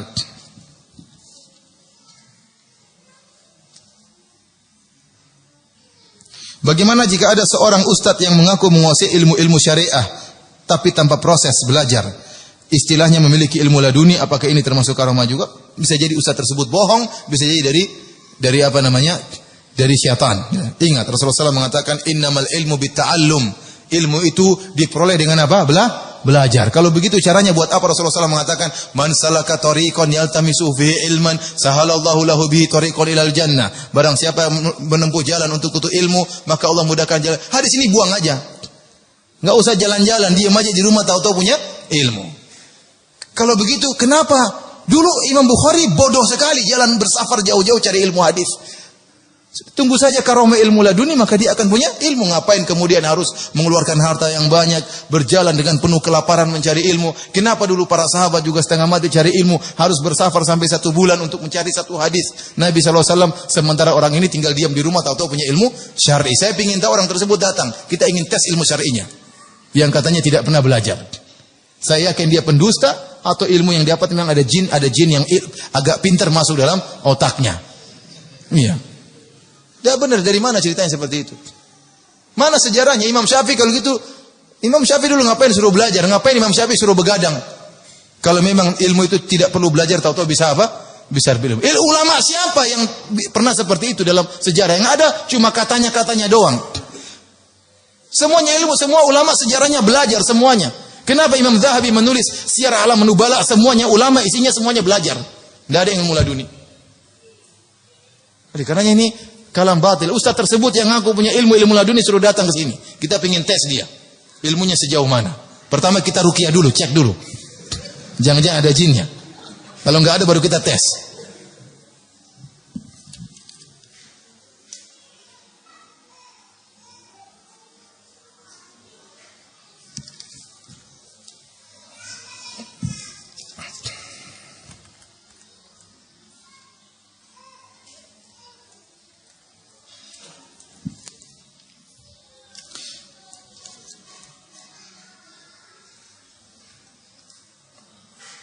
Apakah perbedaan dan persamaan antara wahyu dan ilham? Ilham seperti firasat, kalau wahyu pasti. Oleh karenanya di antara dalil bahwasanya Nabi Khadir adalah nabi, kenapa Nabi Khadir berani membunuh anak? Hatta idza laqiya gulaman faqatalah.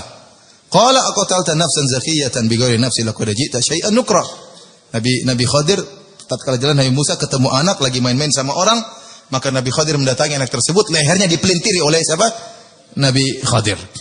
Kalau firasat enggak boleh orang firasat dengan firasatnya, anak ini jangan-jangan besar jadi jahat, sekarang saya bunuh saja. Dalilnya apa? Nabi Khadir. Kesepakatan ulama enggak boleh. Firasat enggak boleh dilakukan untuk melakukan yang suatu yang haram. Ini menunjukkan itu wahyu. Jadi wahyu pasti, kalau firasat belum tentu apa? Pasti. Perasaan seakan-akan ada sesuatu yang mengiring kita, tapi kita kerjakan. Namun enggak boleh kita menempuh yang haram. Tapi kalau wahyu pasti jelas dari Allah Subhanahu wa taala.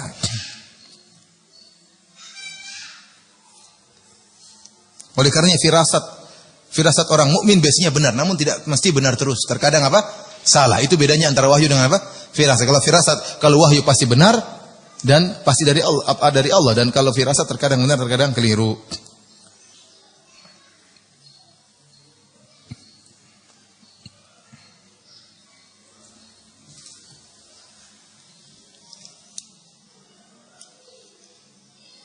Ustaz, syaitan apa yang terbakar kalau dibacakan Al-Quran? Bukankah syaitan ada yang muslim? Gak ada syaitan yang muslim. Yang ada jin muslim. Ada syaitan yang muslim. Gak ada. Syaitan gak ada yang muslim. Jadi jin, kita berlindung minasyaitonir rajim, syaitan yang terkutuk ya. A'udzubillahi minasyaitonir rajim. Jadi jin, ada jin kafir, ada jin apa?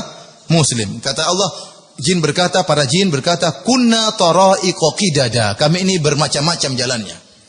Ada jin tariqat, ada jin macam-macam. Aliran mereka juga berbeda-beda. Ada mungkin jin tukang tahdir, mungkin juga ada. Pokoknya berbeda-beda. Jadi para hadirin rahmatillah subhanahu wa ta'ala, saya katakan bahwasanya jin, ada jin muslim, ada jin wa anna minnal muslimuna. Di antara kita ada yang muslim. Ada yang selain apa?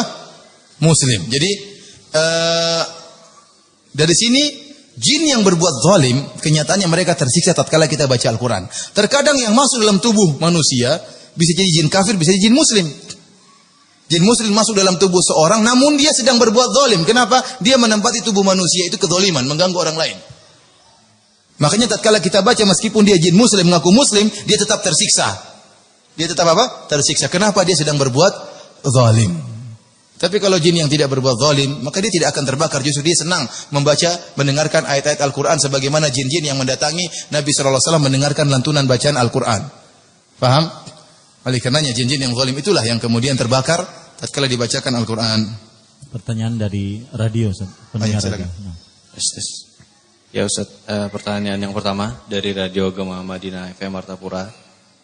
Assalamualaikum Ustaz, apakah ada tujuan dari orang Syiah? Kenapa mereka sampai mencela Umar, sedangkan Umar merupakan orang yang sakti, kata Ustaz? Mereka mencela Umar dan seluruh para sahabat, mereka cela. Jadi para hadirin rahmatillah subhanahu wa ta'ala, mereka sangat benci kepada 3 khalifah, terutama Abu Bakar, Umar dan Utsman. terutama Abu Bakar dan Umar. Abu Bakar dan Umar dikatakan tagut. Keduanya dikatakan apa? Tagut. Umar dikatakan syaitan. Umar dikatakan apa? Syaitan. Kenapa mereka harus mengkafirkan 3 khalifah ini? Saya katakan bahwasanya agamanya orang Syiah tidak mungkin berdiri kecuali para sahabat kafir. Kalau para sahabat enggak kafir, agama mereka enggak bisa berdiri. Kok bisa demikian? Saya ulangi. Orang Syiah itu agamanya enggak bisa berdiri kecuali para sahabat kafir. Kalau para sahabat enggak kafir, maka agama mereka tidak bisa berdiri. Kita orang Islam sebaliknya, agama kita enggak bisa berdiri kecuali para sahabat mulia. Kok bisa demikian? Karena agama kita dibangun di atas Al-Quran dan hadis. Sementara yang meriwayatkan Al-Quran dan hadis adalah para sahabat. Kalau para sahabat enggak beres, Al-Quran dan hadisnya juga enggak beres. Orang Syiah kebalikan. Agama mereka enggak bisa berdiri kecuali para sahabat kafir. Kok bisa demikian? Karena agama mereka dibangun di atas keyakinan 12 imam. Dan imam pertama adalah Ali bin Abi Thalib menurut keyakinan mereka. Barang siapa yang meyakini ada imam yang sah sebelum Ali bin Abi Thalib, maka membuyarkan agama imam 12. Berarti imamnya bukan 12. Berarti imam pertama Abu Bakar, imam kedua siapa? Umar, imam ketiga siapa? Utsman, Ali imam yang keempat. Berarti imam berapa? Bukan 12, imam 15. Padahal mereka meyakini imam harus berapa? 12 dan pertama harus Ahlul Bait. Dan ini merupakan rukun Islam yang sangat penting di sisi mereka. Nah, kalau ada orang meyakini ada imam yang sah sebelum Ali, maka akan menghancurkan agama mereka. Karenanya Abu Bakar harus kafir, Umar harus kafir, Utsman juga harus kafir, dan seluruh orang yang percaya mereka sebagai khalifah juga harus kafir. Karena kalau sampai Abu Bakar, Umar dan Utsman tidak kafir, dan kalau sampai kekhilafahan Abu Bakar itu sah, maka buyar agama mereka. Kalau sampai kekhilafahan Umar itu sah, buyar agama mereka. Kalau sampai Utsman itu khilafahnya sah, buyar agama mereka. Paham? Jadi saya katakan agama mereka itu harus para sahabat murtad. Kenapa? Para sahabat tatkala Nabi SAW meninggal, mereka kompak ijma mengangkat Abu Bakar sebagai khalifah. Dengan demikian mereka semua mengatakan Abu Bakar sebagai khilafah yang sah, berarti semuanya murtad tatkala itu. Makanya agama mereka isinya mencaci maki para sahabat. Karena kalau para sahabat enggak kafir, agama mereka buyar. Agama mereka buyar. Maka perkataan tentang mencaci maki Umar bukan cuma Umar saja. Abu Bakar, Umar dan Utsman dan juga sahabat yang lainnya yang setuju dengan kekhilafahan 3 orang ini. Radhiyallahu taala anhum ajma'in. Adapun Umar mereka gambarkan dengan ya gambaran-gambaran yang buruk. Bisa sampai jam berapa? Masih lama. Mereka berikan gambaran-gambaran yang buruk. Umar mereka katakan seperti kata mereka dalam buku mereka, Umar punya penyakit di duburnya. Tidak bisa sembuh kecuali bima'ir rijal. Jadi Umar itu disodomi katanya. Bayangkan Umar yang gagah perkasa jadi disodomi. Kurang ajar benar. Kurang ajar ya. Umar harusnya jagoan, setan aja takut, ini sekarang jadi bencong ya. Ini gimana orang-orang Syiah ini? Kacau balau. Namun mereka bingung, ada kenyataan-kenyataan pahit yang tidak bisa mereka tolak dan mereka juga bingung dan mereka menyatakan kebingungan mereka. Sebagaimana Nikmatullah Al-Jazairi dalam kitabnya Al-Anwar Nu'maniyah bingung dengan suatu kasus yang terjadi. Apa yang dia bingung di antaranya? Kok Ali bin Abi Thalib menikahkan putrinya Ummu Kulsum dengan Umar, sementara Umar bencong dan setan? Bingung dia. Ini kok bisa begini? Dan tertulis dalam buku-buku mereka, dalam kitab Al-Kafi termasuk tertulis masalah ini. Ali bin Abi Thalib menikahkan putrinya dengan Umar. Maka dia pun membuat jalan keluar. Kata dia, ada beberapa jalan keluar. Di antaranya, dia sebutkan 2 atau 3. Yang pertama, kata dia, Ali bin Abi Thalib terpaksa menikahkan putrinya dengan Umar. Kenapa? Umar datang, wahai Ali, kalau kau tidak nikahkan putrimu, mampus kau ya. Ali takut, jangan. Iya, ambil aja. Ini kan Ali kayak penakut besar ini. Padahal kenapa Ali masih takut sama Umar? Ali pengikutnya lebih banyak, Bani Hashim lebih banyak daripada kerabatnya Umar. Jadi Ali yang begitu hebat, yang begitu jagoan, yang rela tidur di kasurnya Nabi tatkala Nabi berhijrah, siap mati, ternyata takut sama Umar. Dan demikianlah Ali digambarkan selalu penakut karena mereka menghadapi kenyataan pahit yang tidak bisa mereka pungkiri. Katanya Ali takut. Akhirnya, ya udah ambil aja anakku daripada kita mampus, ambil. Ini. Yang kedua kata mereka, kata Nikmatullah Al-Jazairi, kenapa Ali menikahkan putrinya dengan Umar? Sebenarnya bukan Ummu Kulsum yang dinikahkan, tapi waktu Umar maksa ingin menikahi putrinya, Ali bin Abi Thalib segera pergi ke Najran, ketemu dengan seorang dukun dan minta jin perempuan, jinniyah, yang wajahnya mirip dengan Ummu Kulsum. Maka jin itulah yang menikah dengan siapa? Umar. Ini kan menghina Ali, berarti Ali percaya sama dukun. Kemudian yang kedua, bukan. Dari hasil ini pertama Ali berarti percaya sama dukun. Bantahan yang kedua, kalau memang itu yang nikah dengan Umar adalah jin perempuan, kok punya anak namanya Zaid bin Umar? Apa ada pernah kasus laki-laki menikah dengan jin perempuan punya anak? Ada pernah nggak dalam dunia ini, ada nggak? Nggak ada. Oleh karenanya, dan ini termaktub dalam buku-buku mereka, dalam kitab Al-Kafi disebutkan Zaid bin Umar. Ini ponakannya, cucunya Ali bin Abi Thalib dan juga cucunya Umar bin Khattab radhiyallahu taala anhu. Kemudian juga disebutkan dalam Al-Kafi karangan Al-Kulaini, Muhammad bin Ya'qub Al-Kulaini disebutkan tatkala Umar meninggal dunia, Ali pergi ke rumahnya Umar menjemput putrinya. Nah, kalau kita di jin ngapain dijemput? Paham? Jadi ini kenyataan pahit yang mereka, ternyata hubungan antara Umar dengan Ali baik. Ternyata Umar adalah menantunya siapa? Ali bin Abi Thalib. Namun demikian Ali digambarkan penakut oleh mereka, dan banyak penakutnya Ali. Pertama tadi anaknya mau diambil oleh seorang bencong, dia terpaksa kasih. Kemudian di antaranya disebutkan orang-orang Syiah mengatakan Umar datang ke rumahnya Fatimah, kemudian marah-marah sampai Fatimah ditindis dengan pintu sampai patah tulang rusuknya. Ali kemana istrinya digitukan? Ya, Ali kemana saja istrinya digitukan, dan kemudian dia tidak bela, tidak kemudian rela mati membela istrinya, putri Rasulullah Shallallahu Alaihi Wasallam. Dan ini cerita bohong semuanya.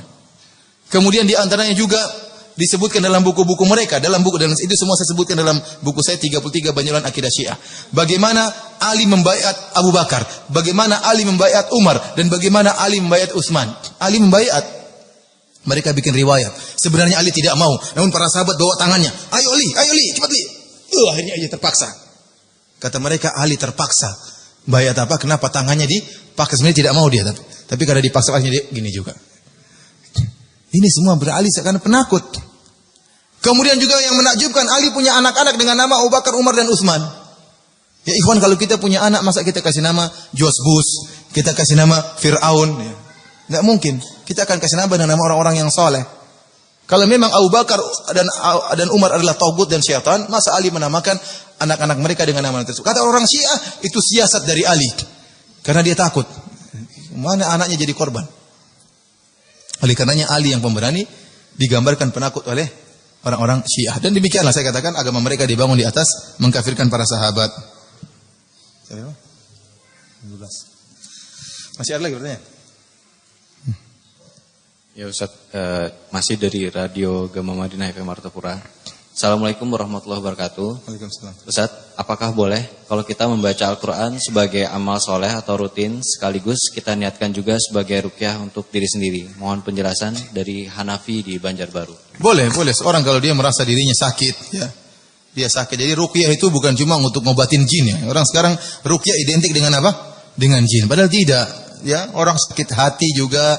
Wa nunazzilu minal Qur'ani ma huwa syifa. Kami turunkan Al-Qur'an sebagai obat baik penyakit batin maupun penyakit lahiriah yang zahir. Bahkan kita dapati beberapa kasus orang kanker sembuh gara-gara di ruqyah. Oleh karenanya kita tatkala merasa sakit, baik hati kita dalam keadaan bimbang, dalam keadaan sedih, kita baca Al-Qur'an untuk menghilangkan kesedihan kita. Dan Al-Qur'an obat untuk menghilangkan apa? Kesedihan.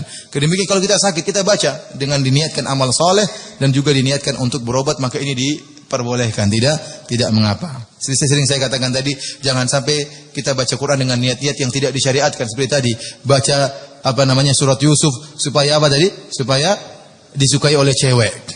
Seperti saya sering ditanya, Ustaz, baca surat Yusuf supaya anak saya cakep katanya. Ini juga enggak benar ya. Kalau bapaknya pesek, ibunya pesek, enggak mungkin anaknya mancung ya. Membaca surat Yusuf 1000 kali tetap aja apa? Mancung. Bapaknya hitam, ibunya hitam, mau anaknya putih, kita baca surat Yusuf. Ya enggak nyambung. Bapaknya keribo, istrinya keribo, pengen anaknya rambut lurus. Enggak akan bisa juga membaca surat Yusuf berapapun. Ini enggak benar. Makanya sering saya bantah, saya bilang, kalau begitu kau ingin punya anakmu gemuk, baca surat Al-Fil. Ya, surat gajah, biar anaknya apa? Gemuk. Atau surat Al-Baqarah minimal. Biar gemuk seperti sapi. Masih dari situ belum? Sudah. Ustadz, bagaimana kiat-kiat dalam menasihati teman yang sangat fanatik dengan wali-wali? Sehingga saat kita menasihati teman kita, dia selalu berkata, wali fulan saja membolehkan. Ya kita bilang tadi, antum kasih pengajian ini di antaranya suruh dengar ya. Atau antum pelajari apa yang tadi telah kita sampaikan di antaranya, antum debat ya. Debat ya, dengan ilmu, dengan cara yang baik, tidak usah marah-marah, dengan cara yang baik, diajak berpikir ya. Diajak berpikir.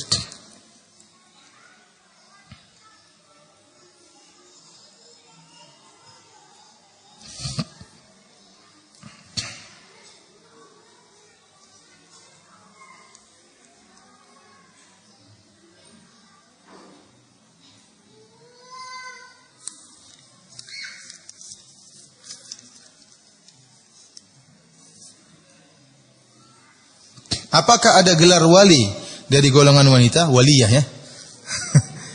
Semuanya orang yang bercakup lelaki dan perempuan. Tatkala Allah berfirman, "Innal ladzina fatunul mu'minina wal mu'minat tsumma lam yatubu." Ya. Sungguhnya orang-orang yang telah menyiksa, membakar kaum mukminat, kaum mukminin, kaum mukminat. Kata Hasan Al-Basri, "Qatalu auliya Allah." Mereka membunuh wali-wali Allah. Mencakup wali laki-laki maupun wali-wali apa? Perempuan ya.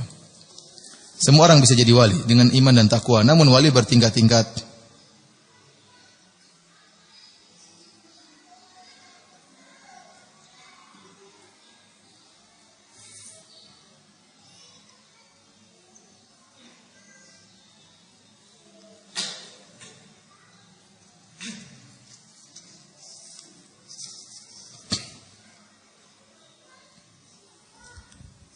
Dari radio dulu.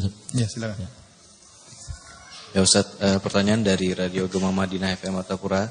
Assalamualaikum Ustaz, apa benar katanya wali mempunyai kelebihan sebelum meninggal 40 hari sebelumnya sudah tahu dia ingin meninggal atau mempunyai ilmu khasab yang tidak diketahui oleh orang lain? Enggak benar itu. Lihat Ali bin Abi Thalib tidak tahu kapan dia meninggal. Husain bin Abi Thalib tahu enggak kapan dia meninggal? Makanya dia pergi Karbala, tahu dia dibunuh di sana, dia tidak tahu. Hasan meninggal diracun juga tidak tahu kapan dia meninggal ya. Kata Allah Subhanahu wa taala dalam Al-Qur'an dalam surat Luqman, "Wa ma tadri nafsum madza taksibu ghada wa ma tadri nafsun bi ayyi ardin tamut." Tidak seorang jiwa pun tahu apa yang dia akan lakukan besok, dan tidak satu jiwa pun, umum ayat ini, tahu di mana dia akan meninggal dunia. Namun benar, jadi tidak ada yang tahu, namun firasat itu ada. Beberapa hari kayaknya dia enggak enak, namun saya katakan firasat tidak pasti. Sering kita dapati firasat kayaknya saya sepertinya mau meninggal. Seperti Allah kasih firasat sehingga dia bersiap-siap, dia tulis wasiat seakan-akan dia meninggal. Tapi tidak ada harus 40 hari sebelumnya, enggak ada. Makanya saya katakan tidak ada dalilnya. Tapi firasat mungkin 3 hari sebelumnya atau perasaan tertentu itu terkadang bervariasi masing-masing orang, namun itu pun tidak pasti. Banyak orang mengatakan dia mau merasa meninggal dunia, ternyata tidak jadi meninggal dunia. Bahkan dia poligami. Oleh karenanya oleh saya katakan bahwasanya firasat itu ada, namun tidak dipastikan harus 40 hari sebelum apa? Kematian. Kalau dibilang 40 hari harus kematian sudah punya firasat, berarti dia tahu kapan dia meninggal. Dan ini bertentangan dengan ayat tadi yang kita sebutkan. Wa ma tadri nafsun bi ayyi ardin tamut. Dan seorang jiwa pun tidak tahu di mana dia akan meninggal dunia. Ada yang bertanya langsung?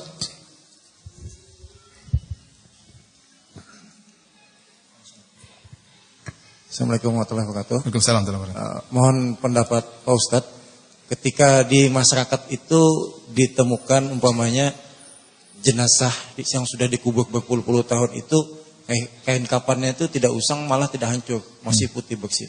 Nah, ketika itu terjadi, bagaimana kita menyikapi hal itu, Ustaz? Ya, jadi takutnya kita justru berlebihan menyikapi. Iya. Kita bilang bahwasanya itu terjadi di mana-mana ya. Terkadang dari orang-orang yang mungkin tidak dikenal, seperti di Madinah pun terjadi ya, karena di Baqi itu setiap 11 tahun digali lagi. Ini terkadang ada orang-orang yang soleh yang kemudian masih utuh jasadnya ya. Allah jaga. Kita bilang itu tanda baik, namun tidak bisa dipastikan ya. Ada yang berusaha mengatakan itu karena unsur-unsur tanah yang membuatkan dia seperti itu, kita enggak tahu. Tapi yang jelas kita katakan dalil yang mengatakan bahwasanya jasad yang terjaga cuma para nabi. Selain para nabi mungkin terjaga, mungkin tidak. Bukan berarti kita buka jadi tulang berarti ini orang fasik, enggak. Enggak mesti seperti itu ya. Tidak mesti. Oleh karenanya yang dalil pasti cuma apa? Cuma nabi. Adapun selain nabi terkadang Allah jaga, terkadang tidak Allah jaga. Sebagaimana syuhada Uhud yang sempat terjadi longsor di Uhud, ternyata didapati jasadnya masih segar dan darahnya masih segar. Kemudian terkadang ada orang yang kita dapati seperti itu. Terkadang orang itu ya mungkin nyunah, terkadang ada dia melakukan sebagian-sebagian bid'ah misalnya. kita katakan bahwasanya seorang nilainya di sisi Allah Subhanahu wa taala. Bisa jadi dia melakukan misalnya acara-acara bid'ah tertentu dan ternyata dia tidak tahu hukumnya. Bukankah orang seperti itu uzur, dapat uzur? Apalagi di zaman dahulu orang tidak ngerti. Atau mungkin dia melakukan perkara-perkara bid'ah tapi dia punya perkara-perkara yang luar biasa. Misalnya dia santuni anak yatim. Misalnya dia hafal Quran. Misalnya dia suka sholat malam yang sunnah-sunnah yang jelas dia kerjakan. Maka kemudian Allah jaga jasadnya, artinya kesalahan dia ini tidak ada dibandingkan dengan kebaikannya yang banyak. Akan intinya semuanya kembali kepada Al-Quran dan sunnah. Karena sebagian orang mengatakan, lihat orang ini dulu selama hidupnya dia mungkin sering melakukan satu bid'ah tertentu. Toh jasadnya terjaga. Kita bilang di Mekah juga banyak orang seperti itu. Di Madinah juga orang-orang yang tidak pernah begitu juga dijaga jasadnya oleh Allah Subhanahu wa taala. Oleh karenanya kembali kepada tetap Al-Quran dan sunnah. Wallahu a'lam bishawab. Langsung. Assalamualaikum warahmatullahi wabarakatuh. Waalaikumsalam. Saya pernah berdiskusi tentang teman saya itu dia mengikut suatu kajian dan ulama tempat dia mengaji itu bahwa ulamanya bilang bahwa gurunya itu bisa bertemu dengan Rasulullah, bahkan bisa mendapat ilmu dari Rasulullah. Langsung dapat ilmu dari Rasulullah. Iya. Nah, tidur apa nyata? Nyata katanya. Oh nyata. Nah, jadi kita memberikan pemahaman, cuman dia ulama tersebut kan banyak memiliki jamaah yang sampai ribuan dan itu sangat ditaklik sama ini. Bagaimana kita mensikapinya? Terima kasih. Kita bilang secara logika saja. Seorang terkadang kalau bisa didalil, ya kita bilang logikanya para sahabat lebih mulia daripada orang-orang sekarang. Iya atau tidak? Para sahabat dipuji langsung dalam Al-Quran. Para sahabat dipuji langsung oleh Nabi SAW. Dijamin masuk surga. Namun setelah Nabi SAW meninggal, mereka tidak pernah bertemu langsung lagi dengan Nabi. Padahal mereka dalam kondisi sangat butuh. Betapa sering masalah-masalah mereka hadapi. Ada peperangan seperti tadi, Abu Bakar dan Umar khilaf. Ya enggak? Ini orang-orang membayar zakat, kita perangi atau tidak? Kata Abu Bakar kita perangi, kata Umar enggak. Mereka enggak bilang, ayo kita tanya Nabi yuk. Enggak. Kalau ternyata Nabi masih bisa hadirkan, ngapain Abu Bakar dan Umar ribut? Mereka bakalan ke kuburan Nabi, katanya, Nabi gimana nih, kita lagi ribut nih, yang benar yang mana? Enggak ada. Kemudian juga terjadi khilaf-khilaf setelah itu, bahkan tercapai pada tingkat bunuh-bunuhan, misalnya antara Abu Muawiyah dan siapa? Ali bin Abi Thalib. Kenapa mereka tidak pergi ke Nabi SAW minta petunjuk? Tidak ada. Kenapa juga waktu Nabi SAW meninggal para sahabat menangis? Kenapa? Karena mereka tahu tidak bisa lagi ketemu dengan Nabi SAW. Kalau ternyata Nabi masih bisa jalan-jalan, ngapain mereka nangis? Jangan nangis, ntar lagi Nabi muncul. Sudah bikin acara saja Nabi muncul, acara lahir Nabi kena Nabi muncul. Enggak usah nangis kan? Harusnya begitu kan? Maka saya katakan logikanya mudah sekali seperti itu. Kemudian kalau dia bilang ada Nabi SAW masih hidup kemudian mengajarkan ilmu-ilmu tertentu, maka ya buat apa kalau gitu ilmu buku-buku hadis Sahih Bukhari ini buang saja, ya. Buat apa kalau begitu? Seakan-akan syariat Nabi belum sempurna. Kenapa masih ada ajaran-ajaran setelahnya? Dan saya katakan orang seperti ini yang langsung ketemu Nabi berarti dia adalah sahabat baru radhiyallahu taala anhu. Iya. Karena definisi sahabat adalah orang yang bertemu Nabi dalam keadaan muslim dan meninggal dalam keadaan muslim. Dan itu benar-benar dia adalah seorang sahabat. Karena dia mengatakan ketemu Nabi dalam keadaan apa? Hidup nyata. Ya. Dan ini tentunya khurafat. Ya mungkin dia ketemu orang ngaku sebagai apa? Sebagai Nabi, namun bukan Nabi Shallallahu Alaihi Wasallam. Karena orang-orang yang sangat mulia, jauh lebih mulia daripada dia, Abu Bakar, Umar dan Utsman, tidak pernah ketemu Nabi setelah Nabi Shallallahu Alaihi Wasallam meninggal dunia. Kalau mimpi ya mungkin, kalau mimpi sahabat juga mimpi ketemu Nabi. Pertanyaan Ustaz. Assalamualaikum warahmatullahi Assalamualaikum. wabarakatuh. Ada fenomena di masyarakat Ustaz, seorang itu disebut seorang wali gitu kan. Jadi seorang itu sebelum bertamu ke rumahnya begitu masuk, dia sudah tahu apa yang dihajatkan mau ketemu sama dia itu kan. Jadi dianggap si tuan rumah ini seorang wali begitu. Jadi katanya dia punya ilmu kasab gitu, tahu apa-apa itu gimana Ustaz? Kita bilang tidak ada yang mengetahui isi hati manusia kecuali Allah Subhanahu wa taala memberitahukannya kepada orang lain. Bahkan artinya Nabi saja tidak tahu, saya katakan. Oleh karena Nabi dalam hadisnya mengatakan, "Innakum takhtasimuna ilayya, fala'alla ba'dukum alhana min ba'd," atau kama qala Nabi sallallahu alaihi wasallam. Kata Nabi sallallahu alaihi wasallam, kalian berselisih kepadaku, bisa jadi satu orang lebih pintar ngomong daripada yang lainnya. Artinya Nabi tidak tahu isi hati manusia. Makanya Nabi mengatakan di Madinah kata Allah Subhanahu wa taala, gimana ayatnya Ustaz? La ta'lamuhum nahnu na'lamuhum, tentang orang-orang munafik. Kata Allah Subhanahu wa taala di penduduk kota Madinah ada orang-orang munafik yang kau ketahui, ada orang-orang munafik yang kau tidak tahu dan kami tahu. Kalau Nabi tahu isi hati manusia, Nabi akan tahu semua orang munafik. Ternyata ada orang-orang munafik yang Nabi tidak tahu. Ini dalil bahwasanya Nabi tidak mengetahui isi hati seluruh isi hati manusia. Oleh karenanya tatkala Usama bin Zaid membunuh seorang, tatkala orang kafir mau dibunuh, dia mengatakan la ilaha illallah, Usama bin Zaid tetap aja bunuh dia. Nabi marah sama Usama bin Zaid. Kenapa kau bunuh dia? Ba'da an qala la ilaha illallah, setelah dia mengucapkan la ilaha illallah, kata Usama bin Zaid, dia mengucapkan ittiqa'a nafsihi, untuk dia selamat. Kata Nabi, apakah kau telah membelah dadanya? Apakah kau tahu isi hatinya? Nabi marah. Kenapa? Karena orang harus menilai yang zahir, isi hati tidak diketahui. Ya. Oleh karena saya katakan bahwasanya jangankan orang ini, Nabi saja tidak tahu isi hati seluruh manusia. Para sahabat juga tidak tahu. Kalau firasat mungkin orang ini dari wajahnya kita tahu ini niatnya buruk, dari wajahnya mungkin kelihatan, atau dari cara ngomongnya mungkin. Tapi tahu isi hati manusia, hajatnya, maka ini mustahil kecuali dengan bantuan jin. Saya pernah menghadapi kasus orang yang saya ruqyah. Dia ngakunya bisa mengetahui apa isi hati manusia. Maka waktu di ruqyah jin yang mulai bicara. Saya bilang, apa kelebihanmu? Tempat saya ngobrol-ngobrol karena saya penasaran. Dia bilang, saya tahu isi hati manusia. Saya bilang, ente dusta, Nabi aja enggak tahu. Ente dusta. Gimana caranya? Ya, saya dusta. Bagaimana caranya? Ya, saya ngirim teman saya untuk bisik-bisikin dalam hatinya. Jadi jin yang lain dikirim, bisik-bisikin ke hati temannya. Sehingga akhirnya dia pun bisa tebak isi hati orang lain. Allah alam bisawab, kita enggak tahu ya. Tapi yang jelas saya katakan, mengetahui isi hati orang lain itu bukan tidak benar itu. Tidak benar. Nabi tidak tahu mengetahui seluruh orang munafik, dan tadi dalil yang telah kita sebutkan. Wallahu alam bisawab.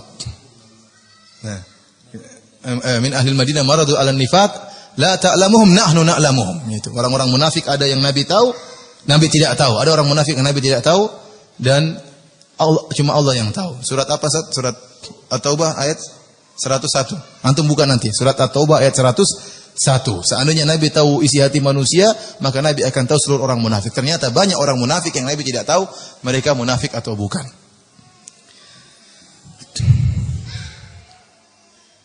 Sudah atau belum? Masih jalan. Assalamualaikum Ustaz. Waalaikumsalam. Ada cerita seperti ini Ustaz. Ada seorang yang tidak sholat, tidak puasa, tetapi dia itu menolong seorang wali. Terus itu wali itu bilang, kamu akan ketemu aku dalam mimpi. Dan dia cerita, kalau kamu apa? Kamu akan ketemu aku dalam mimpi. Nah, terus itu yang orang tidak sholat itu dia bermimpi, dan isinya itu dia bertemu dengan orang itu. Terus dibilang gini, kamu itu adalah dari keturunanku. Jadi akhirnya orang itu dibilangnya langsung masuk surga katanya. Terus ada satu lagi Ustaz ceritanya. Enak sekali masuk surga cuma begitu. Terus itu ada lagi. Ada yang bilang Nabi tidak dijamin masuk surga. Apalagi orang ini. Terus. Terus itu ada lagi satu cerita dibilang gini. Itu cerita-cerita mana sanatnya? Bingung saya. Terus itu. Kalau cerita saya bisa juga. Dulu kakek saya Superman. Percaya atau tidak? Enggak percaya, enggak urusanmu. Dulu katanya ke bapak saya itu kakek saya masuk surga, bahkan dia bisa terbang, bahkan Superman belajar sama dia. Terus gimana kalau begitu? Kalau cuma katanya saya juga bisa bikin. Cerita seperti itu buat apa? Kemudian gampangkan masuk surga, cuma enggak pernah sholat, terus walinya bilang kamu masuk surga. Itu setan pasti. Itu pasti setan. Kalau cerita itu benar, maka yang datang kepada dia itu setan. Masa orang enggak sholat kemudian masuk surga? Jelas itu setan. Padahal enggak sholat, dosanya besar. Ada lagi yang bertanya? Terakhir ya. Ya, ada lagi?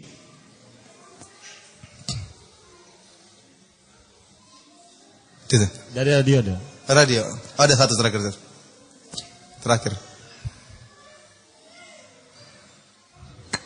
Terima kasih Ustadz. Ya. Yang mau saya tanyakan Pak Ustadz, di tempat saya ada kejadian ini ketika ada kehilangan suatu barang. Sering kita di tempat kita ke orang alim, terus dia menunjukkan suatu syariat-syariat tanda-tanda, apakah itu sesuai dengan hadis dan rasulnya, Dok? Saya khawatir itu dukun. Dukun ya. Orang pintar tapi apa dah? Dukun. Ya. Mengetahui di mana barang hilang. Karena Nabi sendiri tidak tahu barang hilang di mana.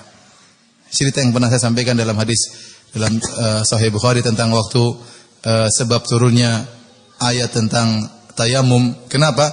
Aisyah kalungnya hilang. Aisyah kalungnya hilang sampai akhirnya Nabi dan para sahabat, Nabi menyuruh para sahabat untuk mencari kalung tersebut, namun tidak ketemu sampai pagi hari. Ternyata kalungnya ditindih sama ontanya.